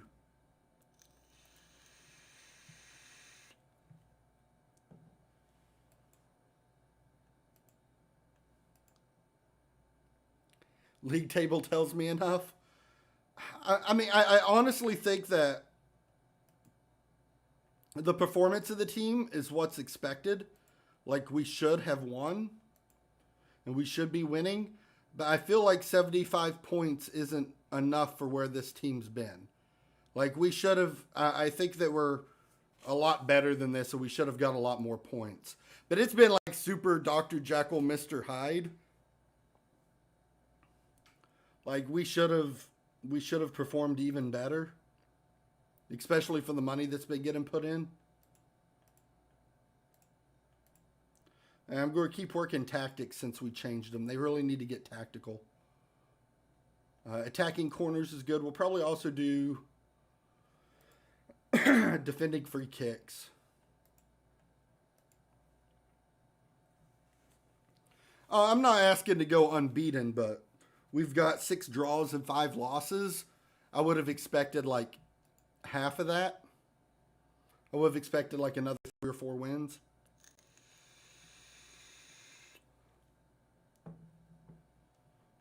But like I said, like you were saying with a new squad, I definitely think a lot of it's been things related to like no cohesion and a lot of pieces moving in and out and formations changing. But just the raw quality, it should have been better. All right, so they didn't sell it again. So we still got Tamplin as the owner. So that's 2 takeovers that haven't happened.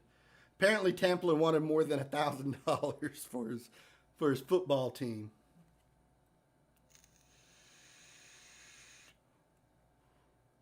We're getting ready to play the number 2 team here. If we win this game, we win the league. Really, if being up as many points as we are, any win from here out just gets us the league. All we need is one more win.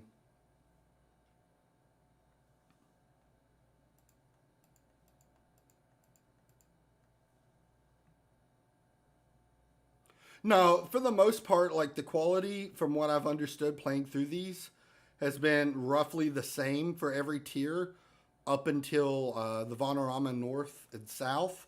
But the big gates and the big jumps in quality seem to be the Vanarama National League.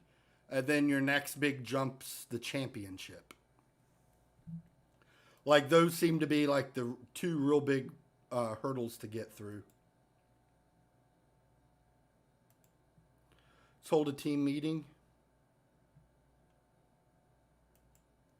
Tell them we expect them to win.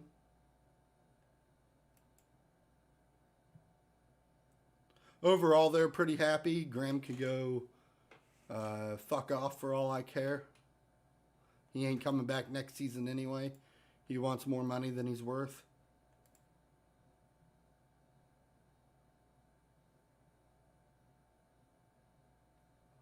Their head coach thinks we're going to win it all.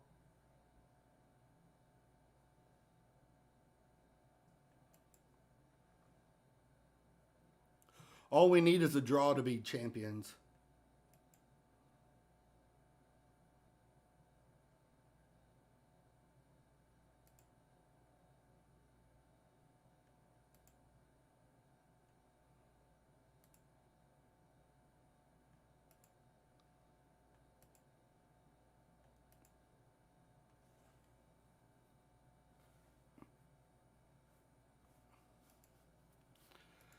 pretty much not nervous and tell him all that.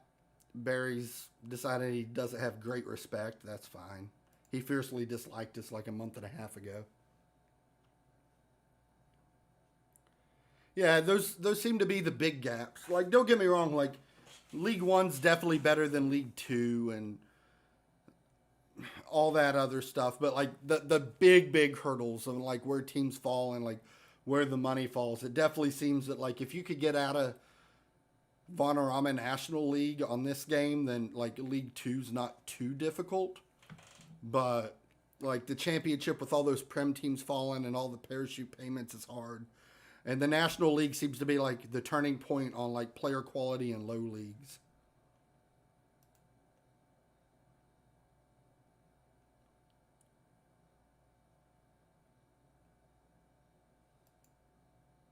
Hey, we got our youth intake. So we're going to save it here. It's going to take us probably 10 to 12 minutes. But what we're going to do is we're going to generate NuGAN to generate custom faces here. And it's AI generated faces. So what we do is we come down here, we add a new coach. I just name him Mr. Faces. Use the profile. We start him unemployed. Confirm.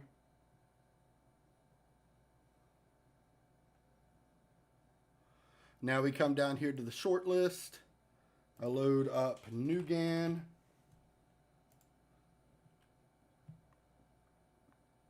New search. Manage filters, import their search filter, okay. And we click Control A for all. And then this will take a minute for it to update.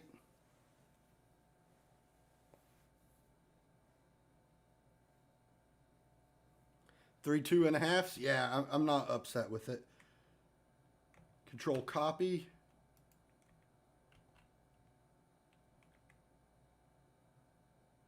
Control P, right? Is it P or...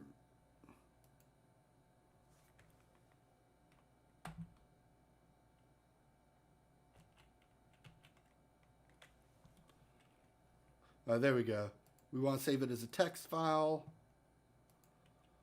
Then we'll list it as Romford stream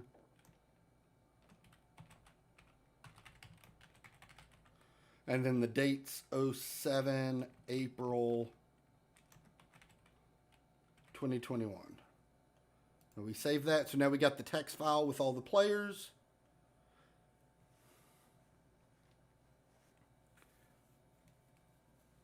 I haven't checked any of them yet. I'm just updating the player pictures, and then we'll go in and take a look, Arsenal. I'm just updating it with NuGAN. That way they've got actual faces.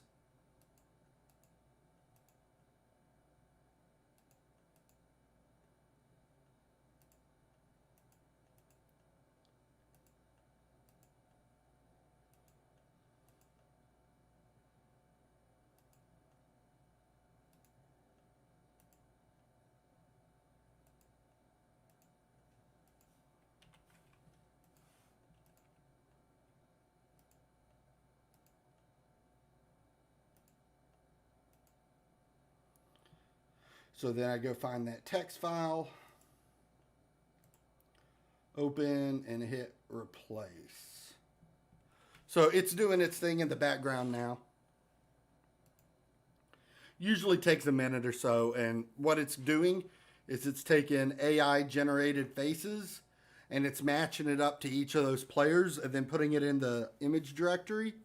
So when I go back into the game, all I have to do is reset the UI and all those ugly faces get replaced with actual people looking faces. So NuGAN just finished running, so I go back here. We can retire this guy now.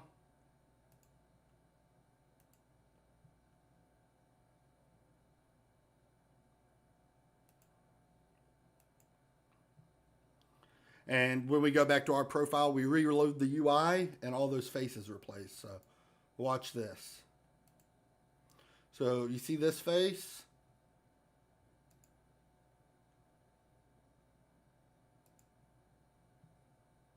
Reload skin.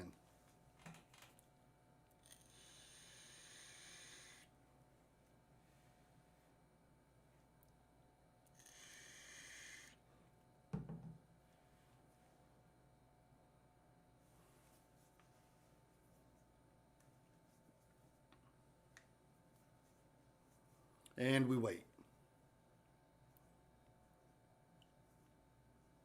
But the first week of April, we get our intakes. Left and a right winger. Yeah, we'll see if Scott Ward's any good. The only thing that worries me is with them all having half a star as low as my skill level is, that if their potential's wrong, that could be bad. Oh, there, see? Nice. Now he has a real looking face. But that's what the new GAN generator does. Now, this person doesn't actually exist in real life. This is an AI-generated image. And it even matches up to race. So it notices that he's in Japan, and it makes a Japanese player profile face. So Ota is the striker. He has like no jumping and no strength, but the rest of his physicals aren't bad. 14 finishing, 12 flair. This guy could end up being decent for us in a year or two. And then we'll look at the Scott Ward guy.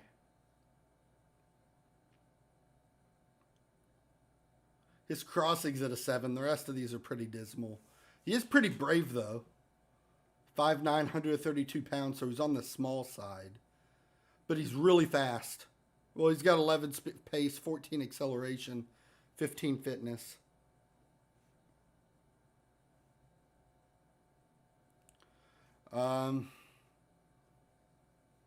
Techniques at a 6.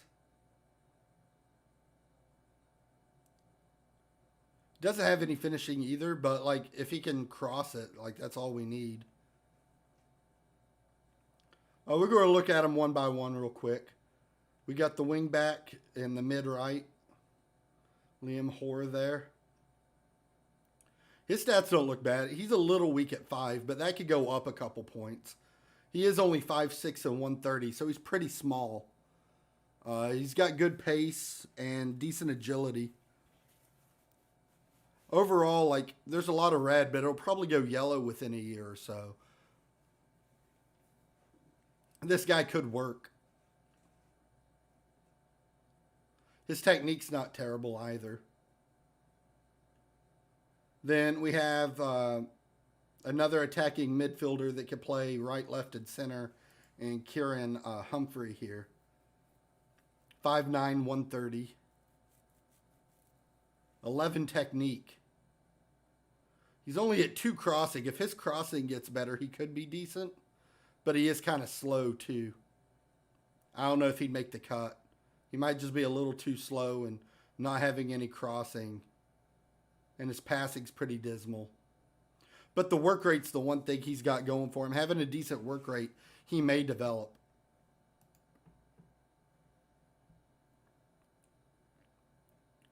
And I don't know if I've got too much hope for the rest of them. We'll see.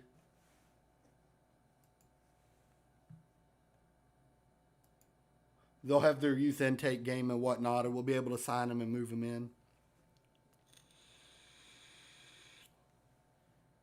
And the other thing to remember is some of them are only going to be 15. So some of them might not even be able to play right away, and their stats could go up some too.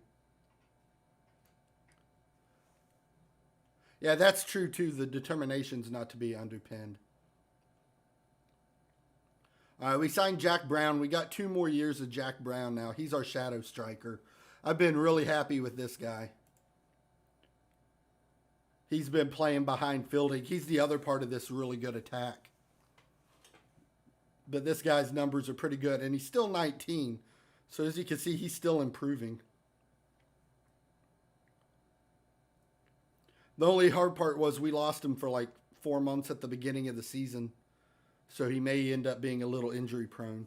Yeah, crazy stats for this league, Arsenal. Him and Fielding are like the heart and soul of the team. They spearhead the attack. 1 point away from the title.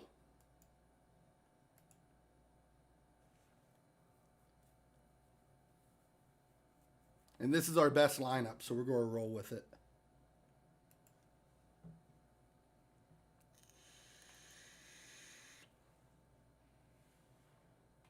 But yeah, I'm super happy with Brown and Fielding on the team.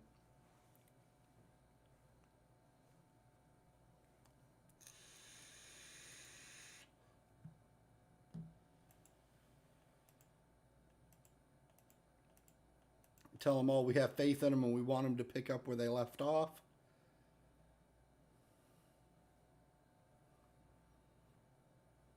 Yeah, and even though he's a shadow striker, he can also cover as a midfielder if something happens or if we have to change formations around. So the fact that I can put him back a little further back if I need to as well, Arsenal, is really nice to have in this league too. He gives a little bit of coverage in addition to being really good here. I could play him back here and he'd still be better than both of them. I just felt like if I didn't put him in as an attacking an advanced midfielder, that I really wasn't going to be utilizing him right.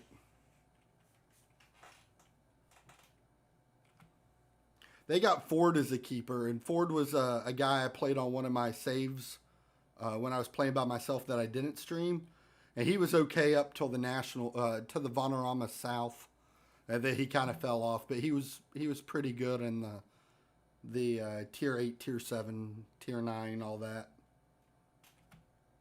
He's not a bad goalkeeper for where he's playing. Etheridge here, though, he's been a house. He's been a really good goalkeeper for this level.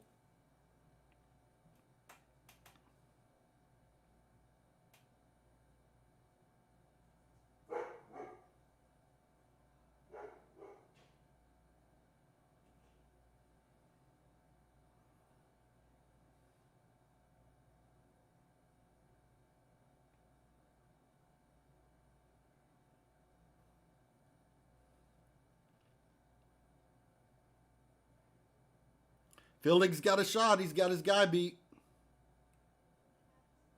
And Ford does well. Ford tossed it over.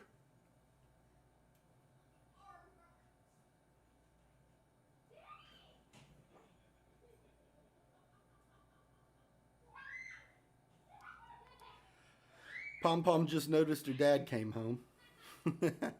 He surprised her. Hear her giggling in the other room.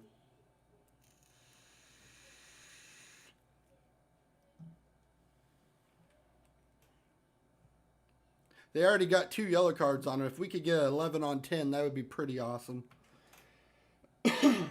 We're getting shots. Ain't much going on target, though. But we are dominating possession. We got 76% on our pass completion. It's higher than we've had most of the season. I wish Oko Semi had jumped for that one. But he decided not to go aerial. Cambridge City have fallen far, apparently. I'm not too familiar with Cambridge City. They're going to give him the penalty. He's going to get a penalty kick. That was in the box. In Etheridge, we trust.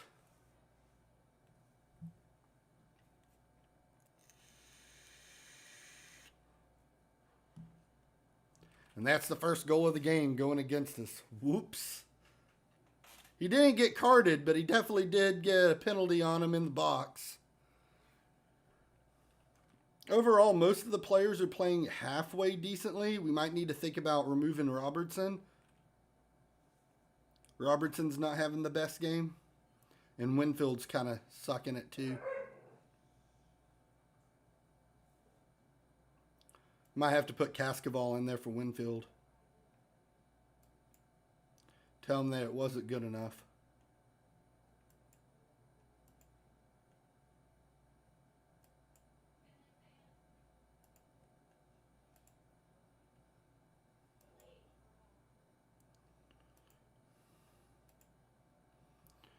Doesn't help that our goalkeeper's anxious now either.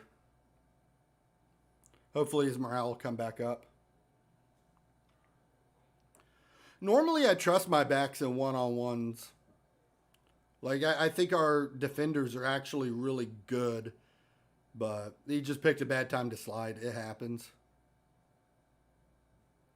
If he could have got that shot off after the goalkeeper slid, that could have been really good.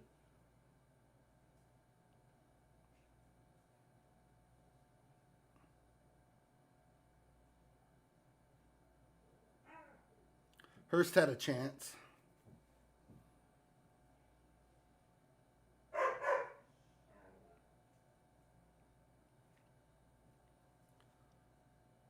But yeah, three back's not ideal for me. I'm not necessarily happy playing three back, but I have four good defenders for the center, and I've only got one good full/wing back. So I kind of feel like I'm more forced into this with the team that we have right now than anything else. In the upcoming years, maybe I'll switch it around and maybe do a 4-3-3 with this. But I really like this front force for the attack. But a 4-3-3 might be better off long term. And if I do 4-3-3, I'll probably end up doing something a little weird because I do want to keep one or two wingers in there. I do want to be pressing the attacks and going very aggressive. Here goes Brown. Oh, off the bar.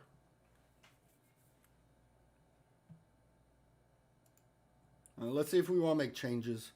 We're going to pull Winfield out. He's only got a 6.2 rating, a 6.1 rating in this game. We'll put Cascaval in there. And Robertson's in danger of being booked. It hasn't played well. Cargbo's been halfway decent as a filler for us. But I'll switch him with Buchanan. And put him there as the ball winning. And there's not really anyone else to upgrade with. They look motivated.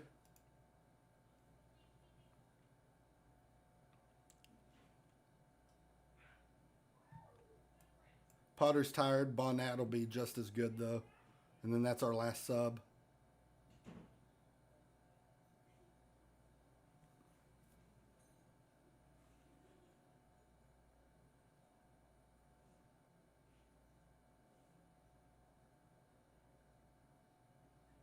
Sloppy pass that had a real chance if it had been a better pass. But Fielding still puts it into the net. Look at that. We'll go kind of cautious now. We only have to play for the draw to secure the league.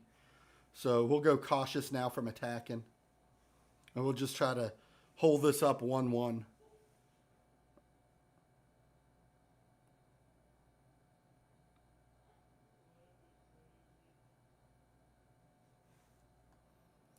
And we'll press them there on the set pieces.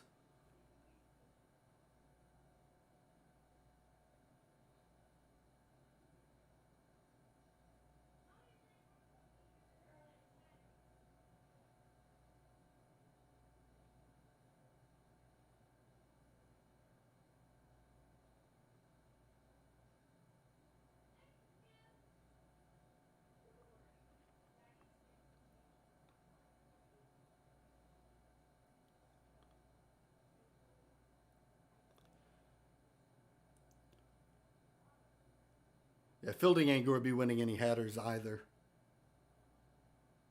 All we got to do is not blow it.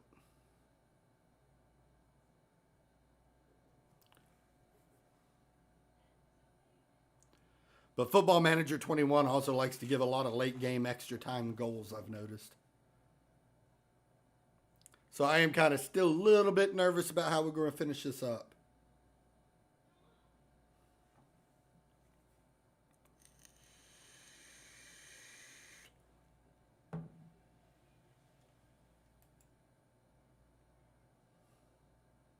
At least Etheridge just taking his time. He's not rushing to get the kickoff.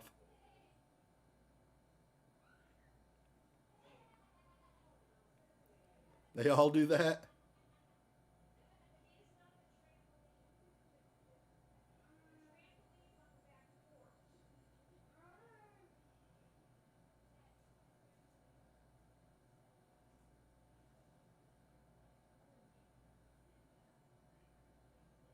And that's it. We got our draw.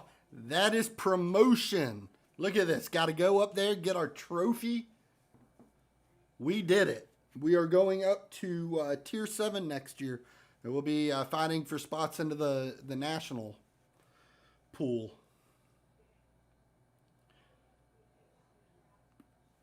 Ain't nobody in the stands to relish it with us, but we'll take it.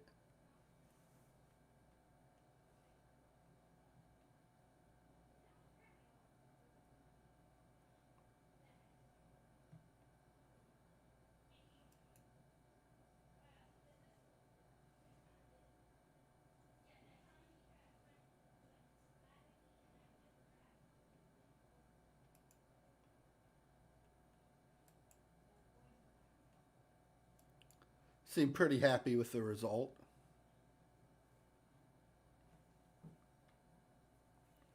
Chairman looking at the price of the confetti and sweating. I mean, we did try to sell the team for $1,000. I'm sure that much confetti is not cheap.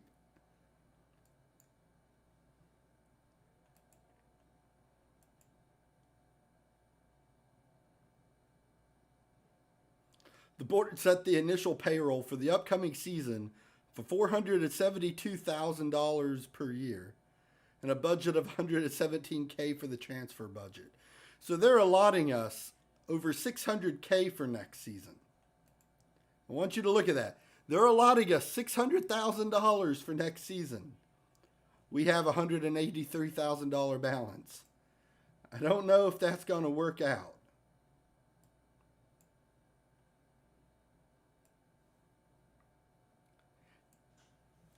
Romford likes to throw money around, even though we're not making any money, Arsenal. So one of the reasons I took them, because I noticed how much money they had to start with. And they're definitely willing to throw it around, but they don't bring enough money to kind of fix it up either. But yeah, insane amounts of money coming out of Romford.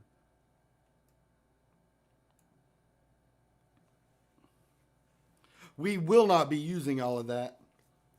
What contracts are you paying? If we look at my squad, these two $30,000 per year, I'm on per annual, and this is an American USD, but $30,000 for these two, which I'm not bringing back, and 23.5K for him, and he's not coming back. I got Fielding for 23,000. Cascaval won't get a work permit, so I'll save the 16.75K there. And then 15.2, 15, 15. I got Jack Brown for 14.2. So what I'm hoping to do is release the top end here, these three, and then redistribute their money into more guys like Tom Fielding, Jack Brown, another Etheridge. Okosemi's on a really reasonable contract for 13.5. And Bonnet's on a good contract for 10K a year. But yeah, my highest earner is only 30K, and these guys are going away. Realistically, after this season, I'd be happy with Fielding being my highest at 23K.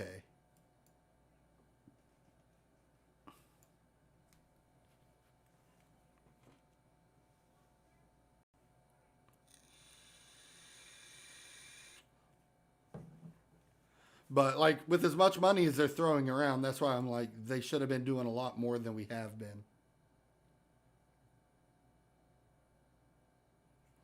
Yeah, but the problem is, even though we're paying out like we're a league team, if you look at our income, it's not a league earning income. I mean, we've lost $455,000 this season, and we only have $183,000 left. So we're going to be in the negatives on our balance half by the end of this year. By like October or November, we'll be broke. So I've got to make cuts, even though they're letting me spend. Even though they're letting me spend the money, actually spending it would be, I think, a really, really bad decision.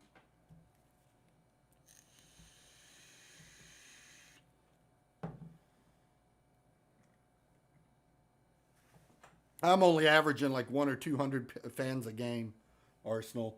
I don't have any season ticket holders. We've got 0 season ticket holders. I'm sorry, we got 40. We got 40 season ticket holders. I lied. And if we look into the schedule, filter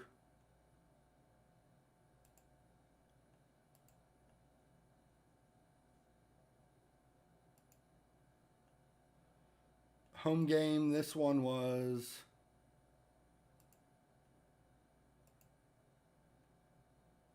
attendance 241 for our FA Trophy first round. Home game 91 attendance, 10 away. 83 attendance, 4 away. 100 attendance, 4 away. 208 with 109 away. So we're bringing about 100 of our own fans per game. Not a whole lot. It's definitely not sustainable.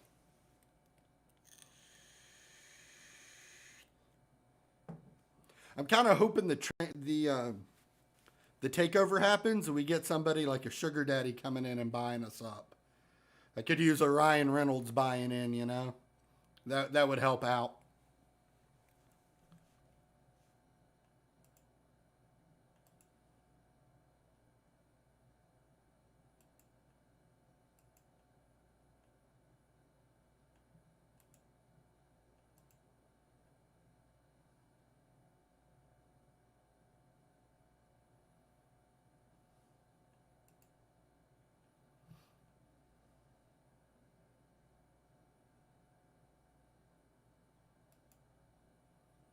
But we're going to be rebuilding the entire roster here pretty soon. And I think if we could get a couple more good players in at a cheaper price, we could probably slash about 100K off of the salaries, and we'll still bleed, but we'll bleed slower. But I definitely think that we're going to get up to like either tier 6 or tier 5, and we're just going to be stuck for a few seasons trying to like rebuild rosters enough to get enough fan support to move up.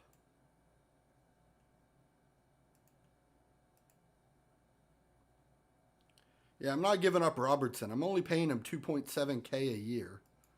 And he's a starting caliber player. Like, I'm not letting him go.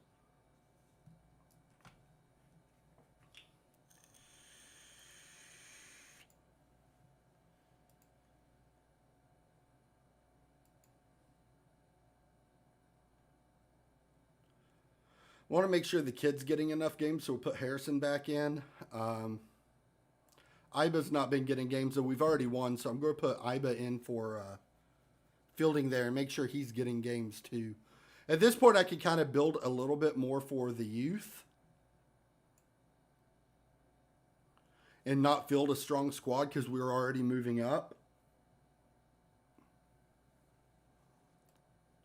Kind of what we've got going for us for next year.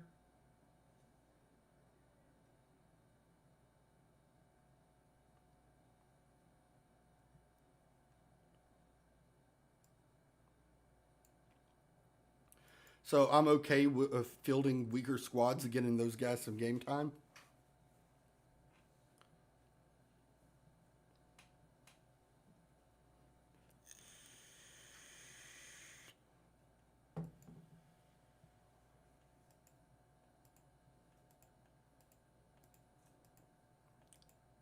This is the first game that I haven't had fielding starting.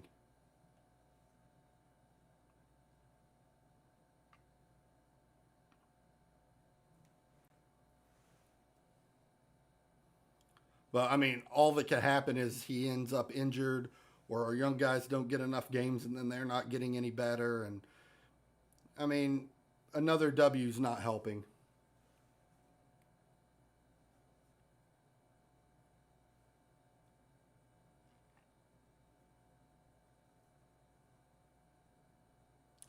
But yeah, Arsenal, if you just keep up with the Discord, I've been putting notifications there. A lot of people aren't used to seeing me on YouTube instead of Twitch, and they're not used to not getting notifications. So one thing that I'm thinking about doing is maybe making a specific role in the Discord. Never rotate a winning squad. Well, I mean, I wouldn't rotate a winning squad, and we are winning, but we're not really playing for anything. This might as well be preseason now, right? But I'm thinking about making a role in Discord that people can opt into. That I'll ping that role when I go live on my announcements. That way, Discord does a better job at letting people know. But no one wants to see the at everyone or at all. So I want to make it something that people can opt in or out of. No, I'm just kidding. Yeah, I mean, we're probably going to lose some games, but I'm okay with that. We're moving up. We're going to Tier 7. We're going to the Isthmian League Premier.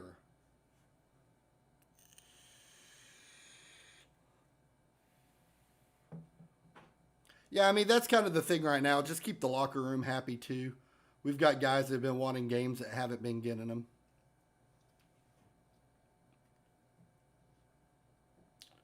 But if I made a role like that, would that be something that you would be interested in, Arsenal? Or do you think that that's something that most people wouldn't find value in? The big thing is I would want to keep it opt-in. Like, people could ask for the role and get it.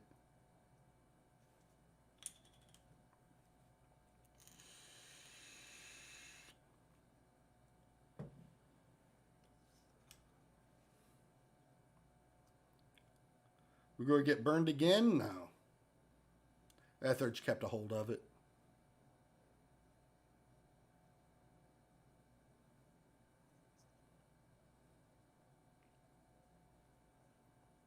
You check it occasionally?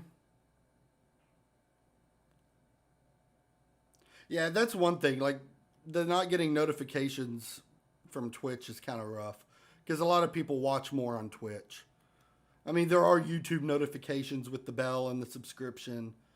The other thing is when I make shorts, shorts don't give notifications. So if I release short videos, those don't happen there. But I also have those going live on TikTok as well. So if people are watching there and they subscribe to the TikTok, they'll be able to get those.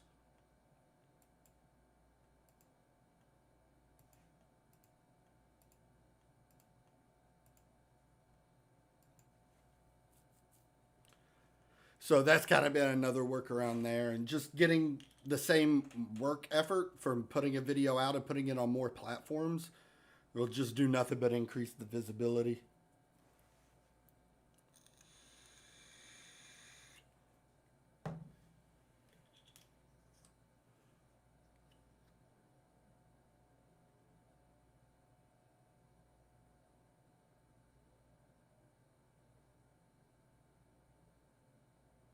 And Iba's wide. He's had a pretty good season, but he's just got less playing time as Harrison's just been getting better. I think that's more his sharpness than anything else.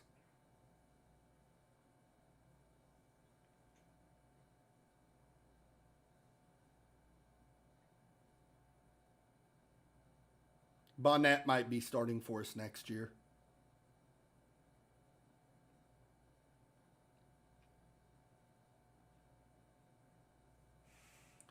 Wasn't a bad strike.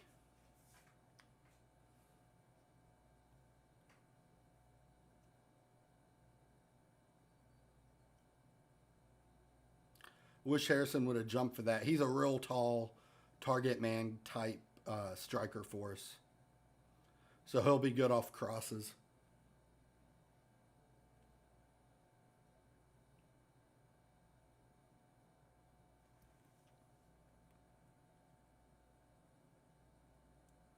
We got a lot of size on that backside. And when I get new defenders coming in this season, I definitely want to make sure that we're getting more larger guys.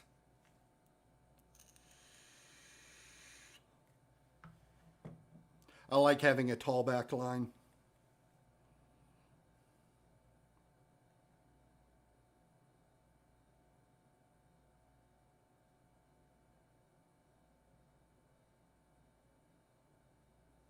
We gave up another one.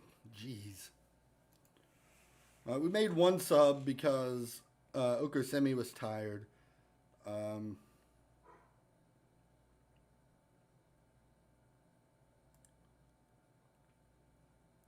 Put Robertson in for Buchanan, and we'll make sure that Hurst gets a little bit of playing time. We'll put him in for Brown.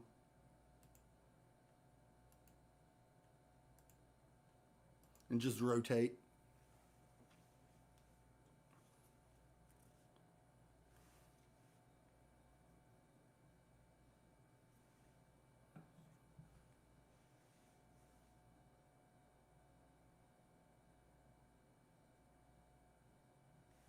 They're not playing well, but I don't expect them to be.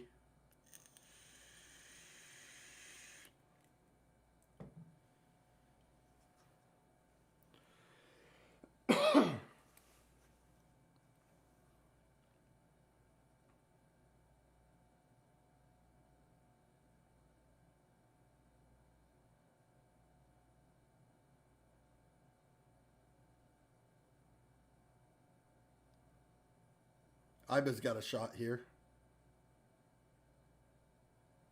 I don't know what he was doing with that, though.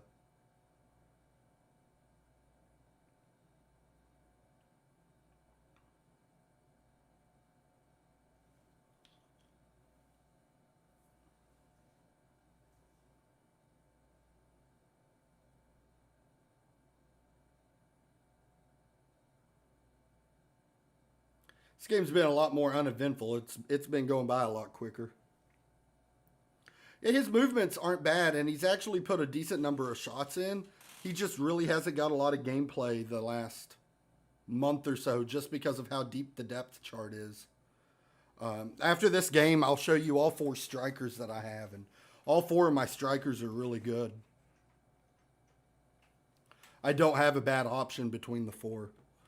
I mean, Fielding's far and away the best, but you could make an argument for Iba, Hurst, or Iba, Harrison, or Hurst here, who I've got playing Shadow Striker at the moment. Any of these 3 could be the number 2.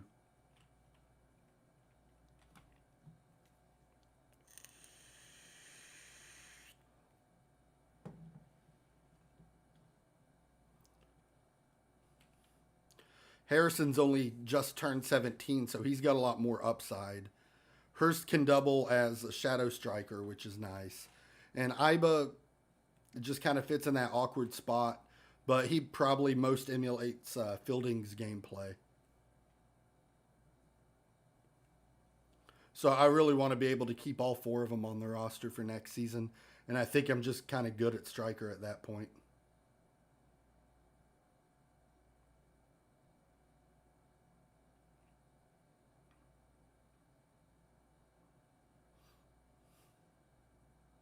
Because I was thinking about a 1 striker formation with wingers and maybe doing something like a 4-2-3-1. But as good as the quality on my strikers are, I felt like I needed to have 2 front.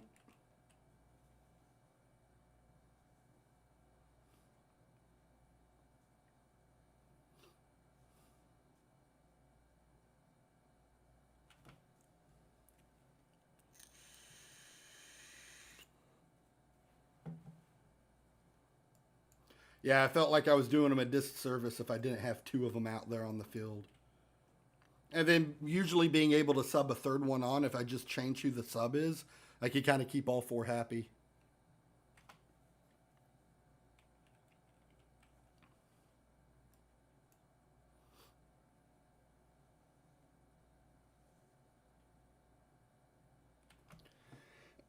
Two more games to end the season. And then we don't have any games for May or June, and I still got to pay those contracts.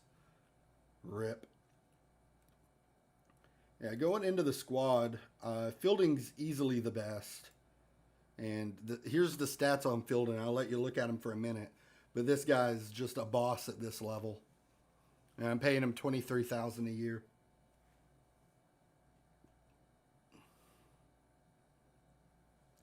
$36 goals.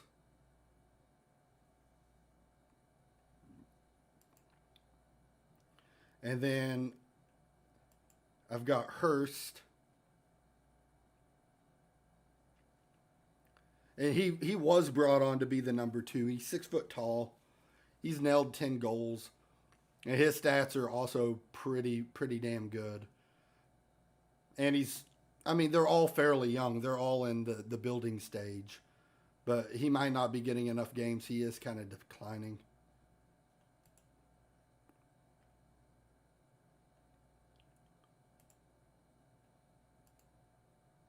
And then I have Harrison, which is the young kid I picked up for $1,000. He's 6'5" and 174 pounds with 15 finishing, 12 pace, 14 reach. So you can really just put it up there on the cross and he'll just nail it in. And he is 17, but his birthday was on March 3rd. So he's only been 17 for like a month. Looks like he could play in League One. And then I've got, rounding it out, was Iba. And Iba's fast, 13 pace, 13 acceleration, and his physicals are still improving. His finishing's a 12, his dribbling's a 12, his first touch is a 12, off the ball at 12. His work rate and vision are kind of poor, but they're improving. So like I said, I've got plenty of options at striker, and I'm only paying him $8,500 a year. Oh, his contract's getting ready to expire. I should probably offer him a new contract.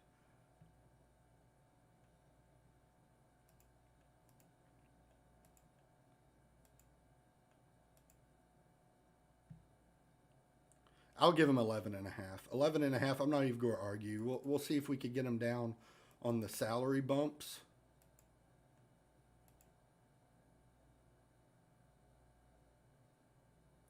Harrison just signed a new deal. What about Hurst? Hurst's will be expiring too, so I'll go on and offer him a new one.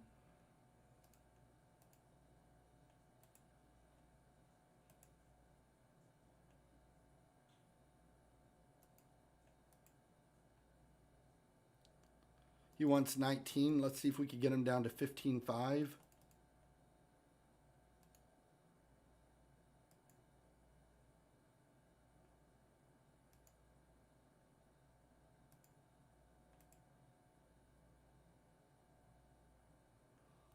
Get him at 17. That's fine.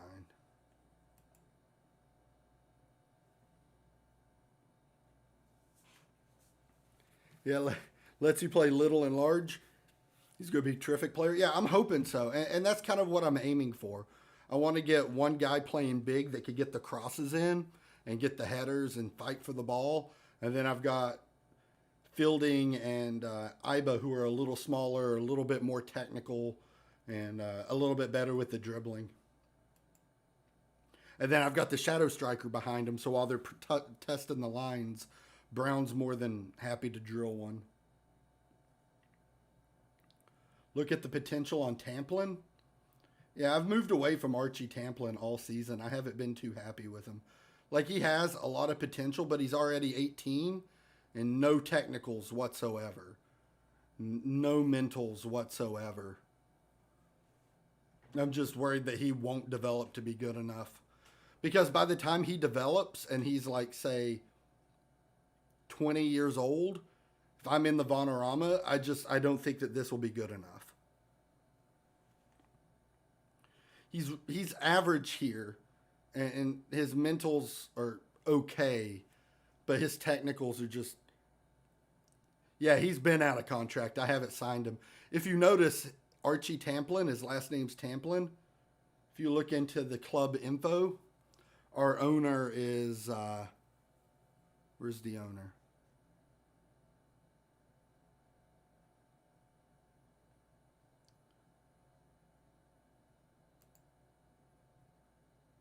Our owner is also a Tamplin. I think it's his kid.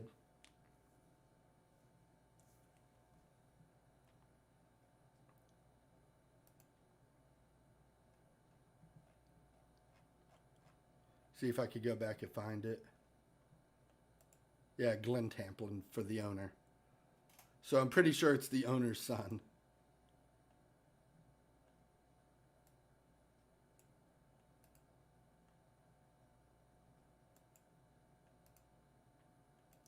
I think his potential is more of a fact of us having bad scouts and coaches than his potential actually being that high. But we'll give him a game or two.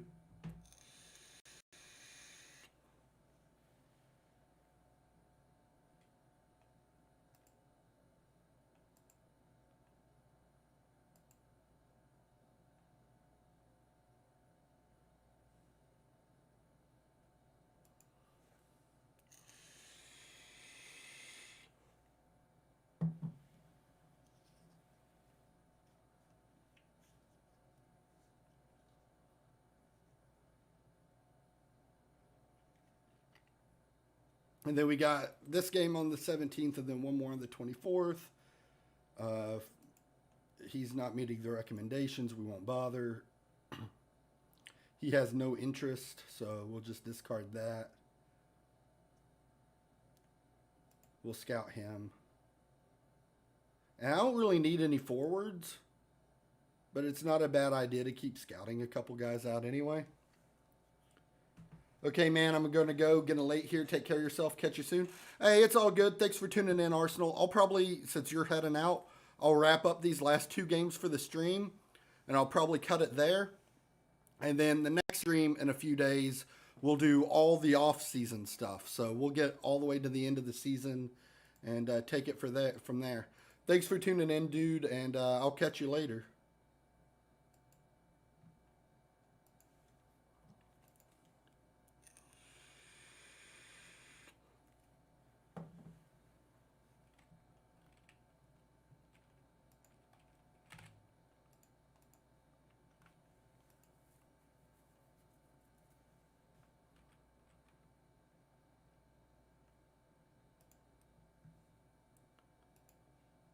And we'll keep proceeding there. We got tactical, getting some good training in.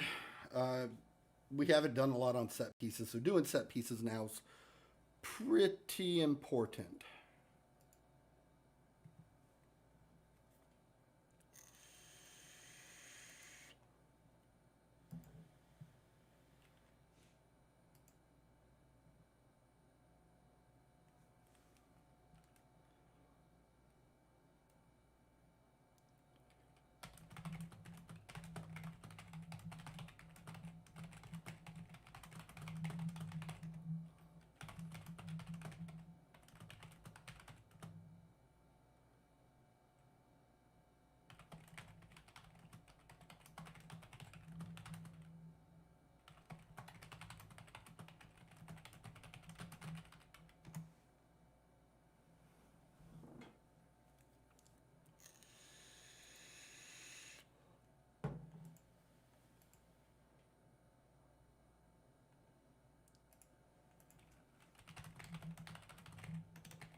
See if we can re-sign him. He's only at 2.7. If we could keep him fairly cheap, that would be nice.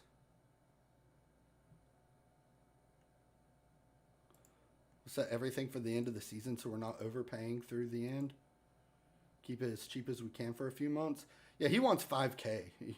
You know what? 2 years, 5K. I'll even give you the 30K. That's fine. Luke Robertson, you got what you wanted. Got to keep the cheap ones while you can.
On the plus side, though, it looks like fantasy football is going to be a go.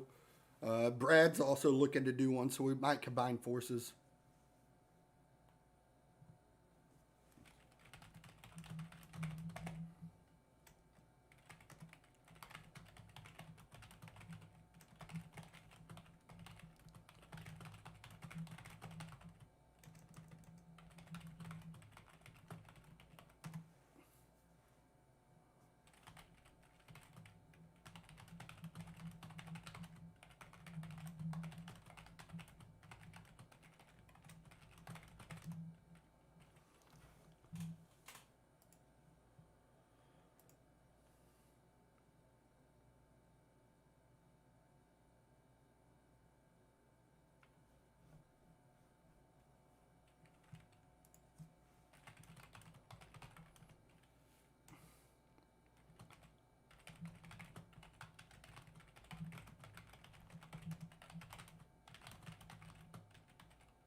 Let's see, any other deals? No one else. It doesn't look like contracts are expiring. Fields is still improving.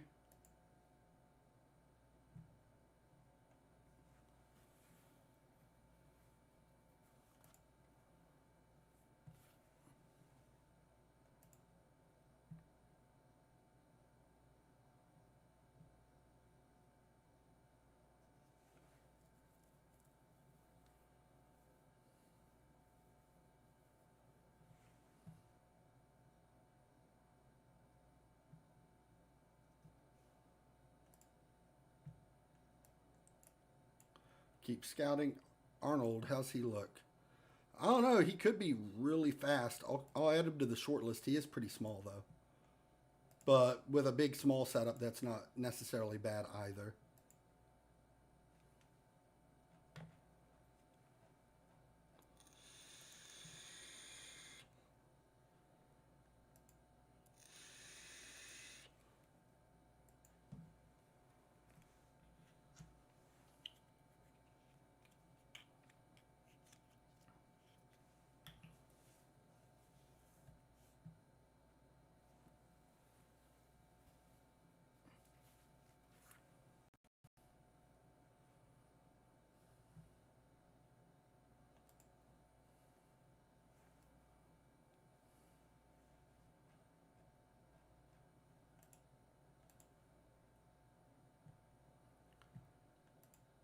Rose finally passed a fitness test, but there's no point in risking him the last 2 games anyway.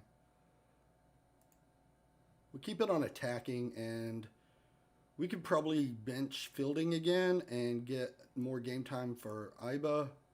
And we'll start Hurst and then bring Harrison in from the bench. And I want to get Bonnet more games. I think Cascaval's been complaining about not getting enough playing time, so we'll just put him in for Winfield and call it good.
Cascaval. Oh, man.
Football.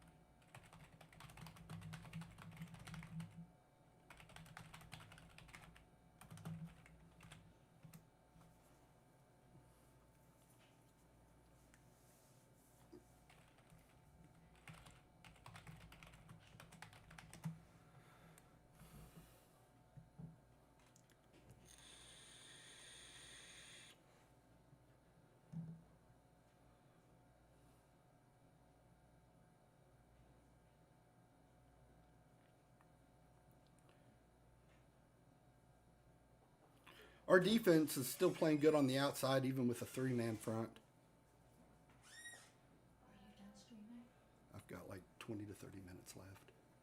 Paige wanted you to come see the baby. Yeah, I could be out in like 20 to 30. I have to finish this up, though.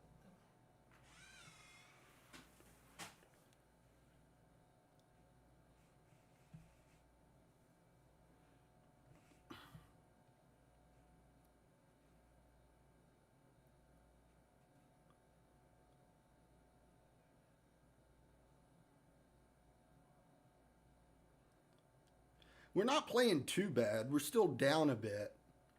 But with all the backups in, not having our best striker out, I think our 1.5 team is decent.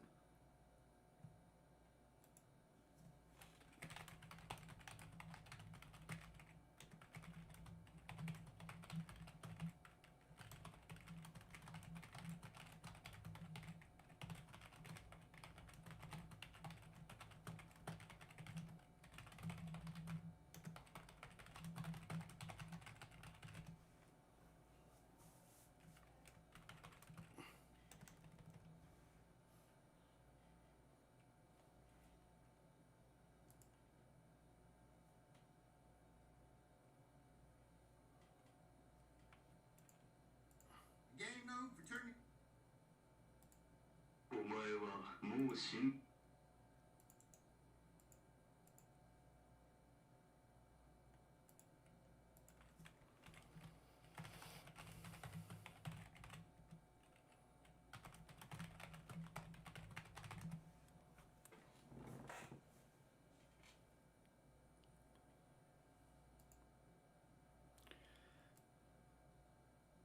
Tell them we're not happy.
Leba with a look at that goal. What? What? That was sick. He's like, nah, we're not going to lose. Just draw it up here.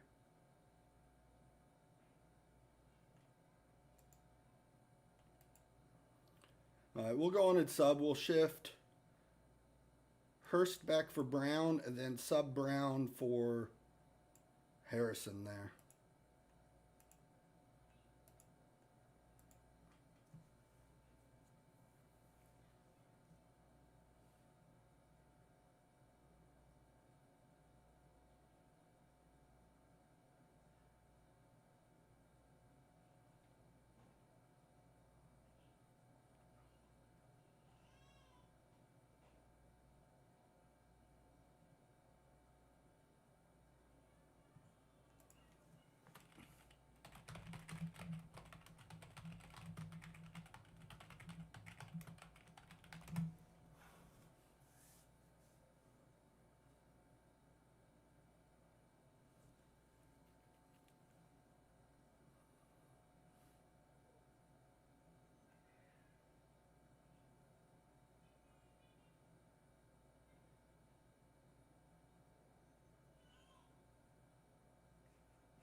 Are we going to be able to hold this out for the draw? I'd be happy with that.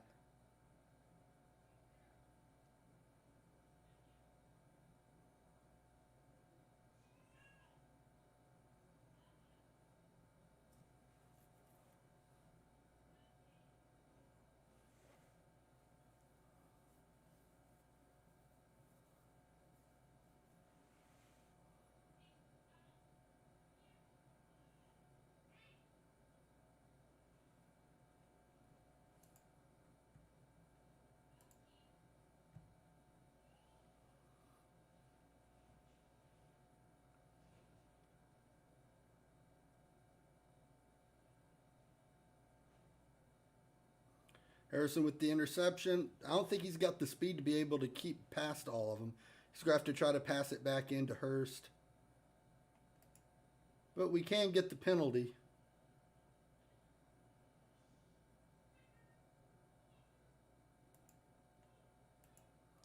We'll have Harrison take the penalty too. That's probably best outcome there. We got a shot to get the win now.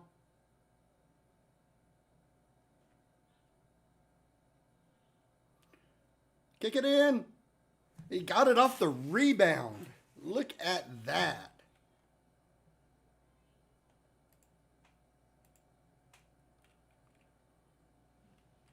Harrison coming out the hero.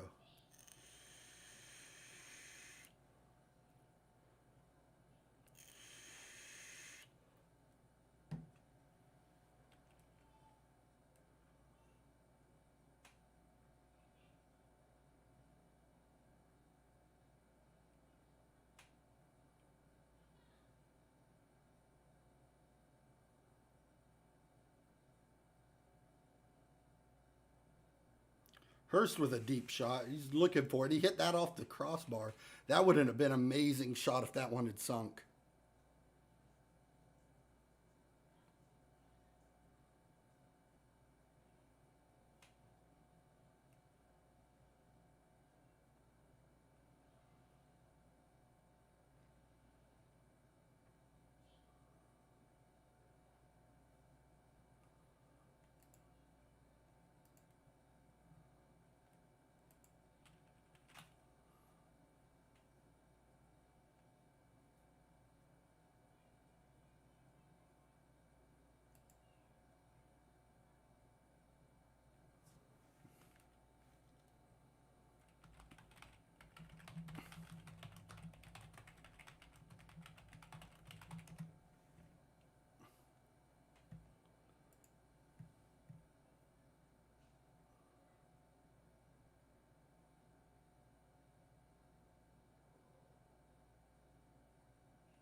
And we got the W. Look at that. Penalty shot at the end.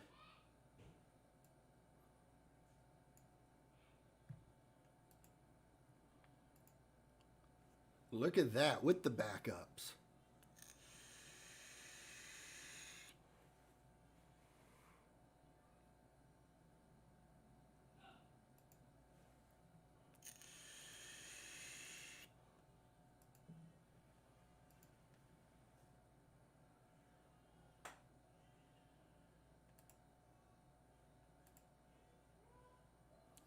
Only one playoff spot up for the mix. It's down to Felixstowe, Witham, or Malden.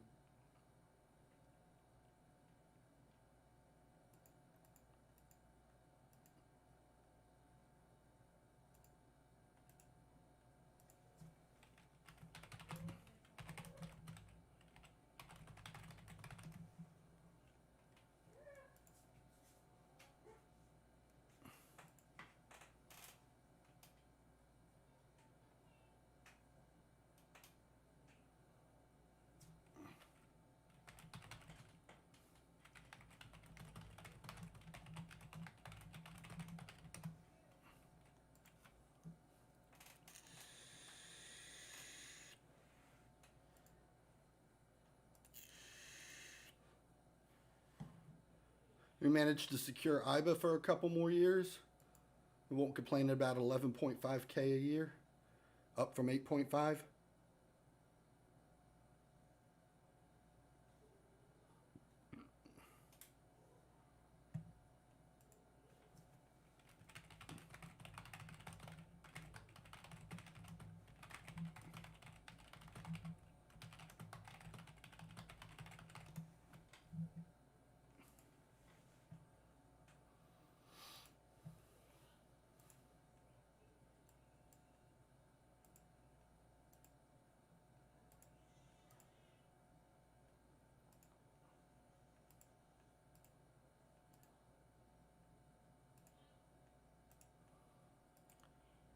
And that'll be our last week of training.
Hey, we got Robertson.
Winfield clears it to Potter.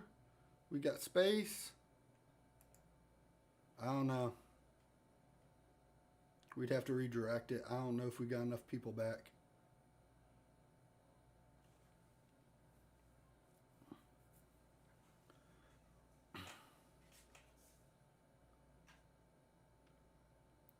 Graham to Hurst, and there's the goal.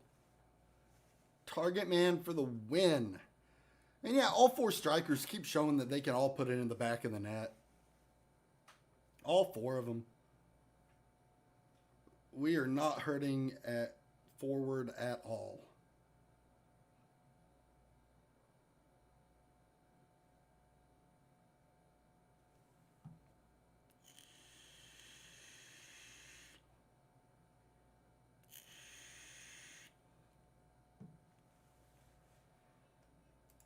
We'll do shorter passing for the rest of this game. I agree with that. We're already up. We could kind of play a little more possession than we were before.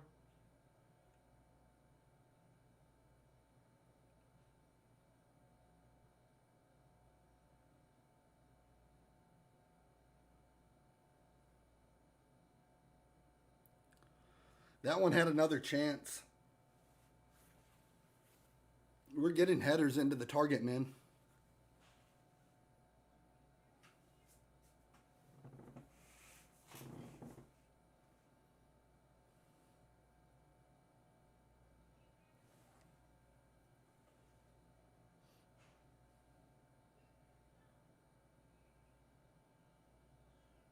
And another one for Hurst. Jeez.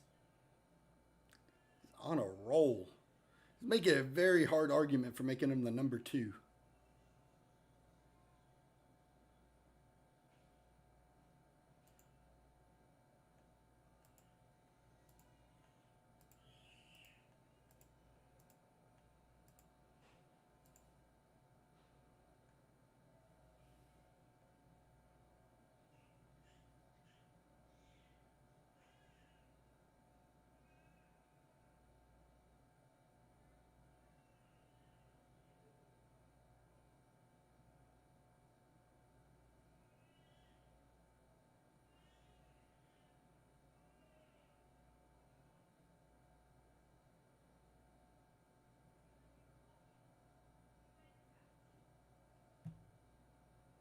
Graham's injured. We'll put McLeod in.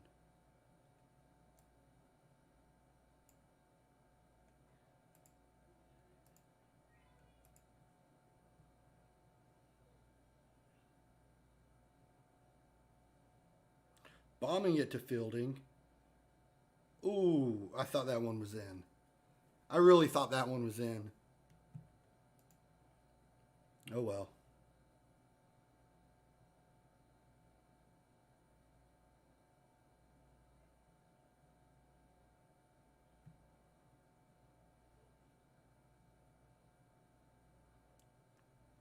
Hit the side of the net. That one was off the post. Brown's been really good at those shots though.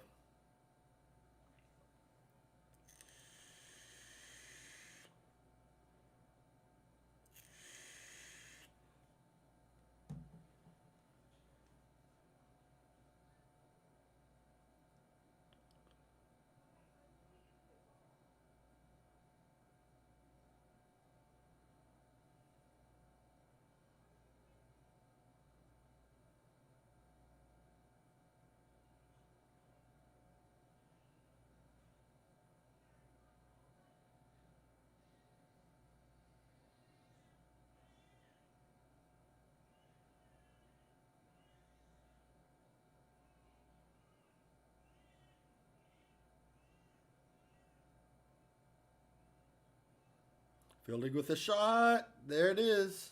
3.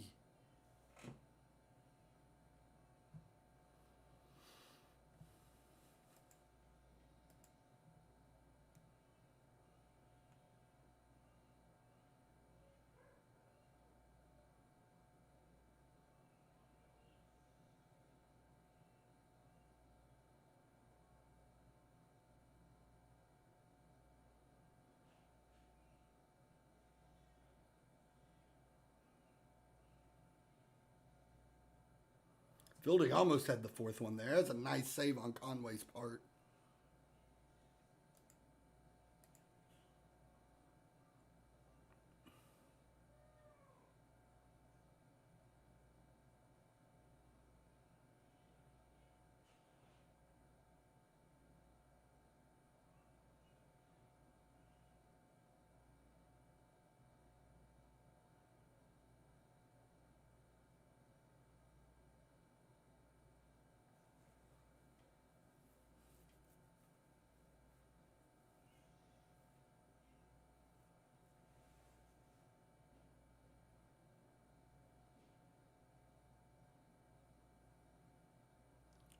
Etheridge managed to turn that one. Another good game from him.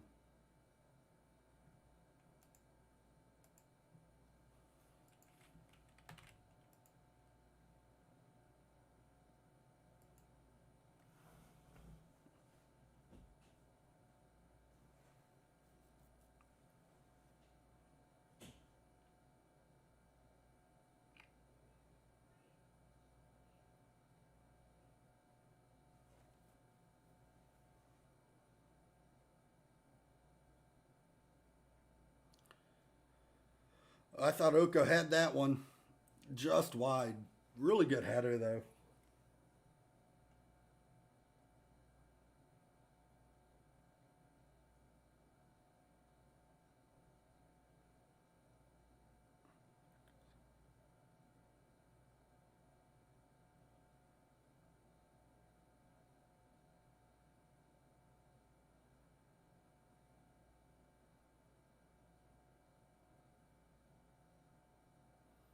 Potter cleared that way too high.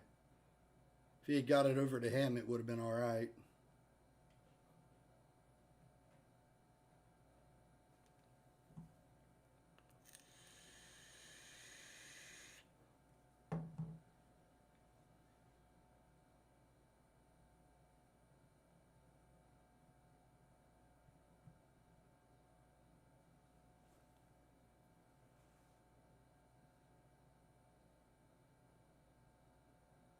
That was a nice little kick. And they finally got one past us. Just go to cautious and try to end the game out.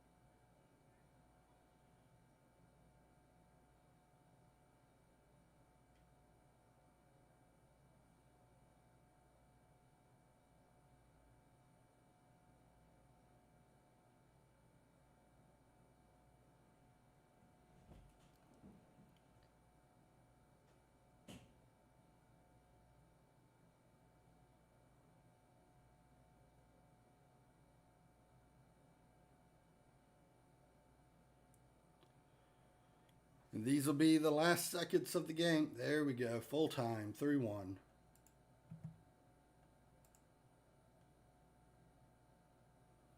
And we had a 4-game lead after all was said and done. And that was with us kind of throwing one game, playing a bunch of backups. Still closer than I would have liked it to be.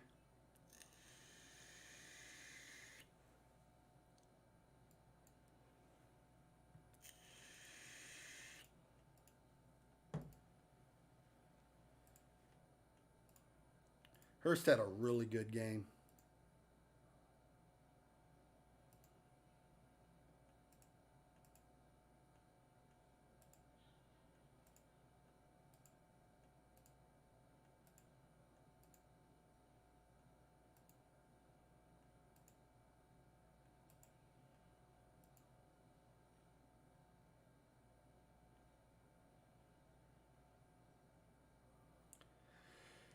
Not a bad first season. A lot to improve on, but there's a lot of things that we got to set up for this season coming up, and hopefully we'll be able to get the budget into a better position.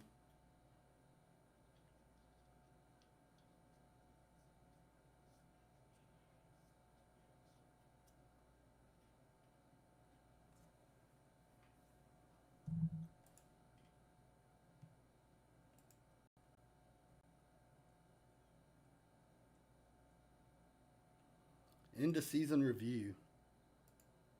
The new arrivals, there were a lot.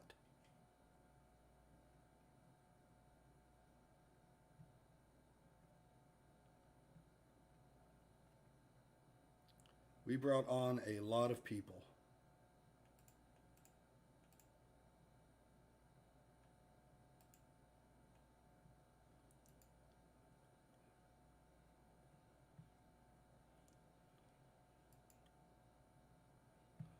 Biggest win, 5-1 over Gray's Athletic.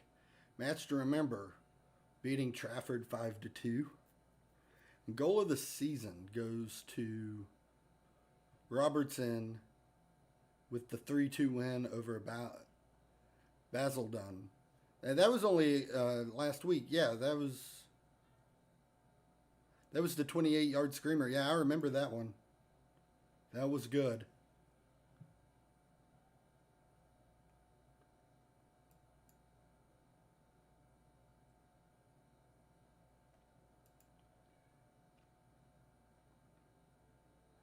Fielding winning a ton of awards. As to be expected. Wayne Price from SkySports.com says, a truly impressive season for Romford. Started superbly and never let up. They're deservedly going up. Yeah, we are.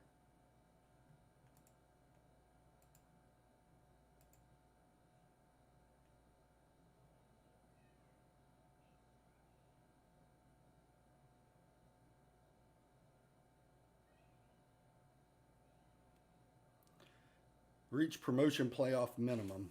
We can look at doing that. Let's negotiate and try to get rid of the defensive part. See if they'll take that. Nope.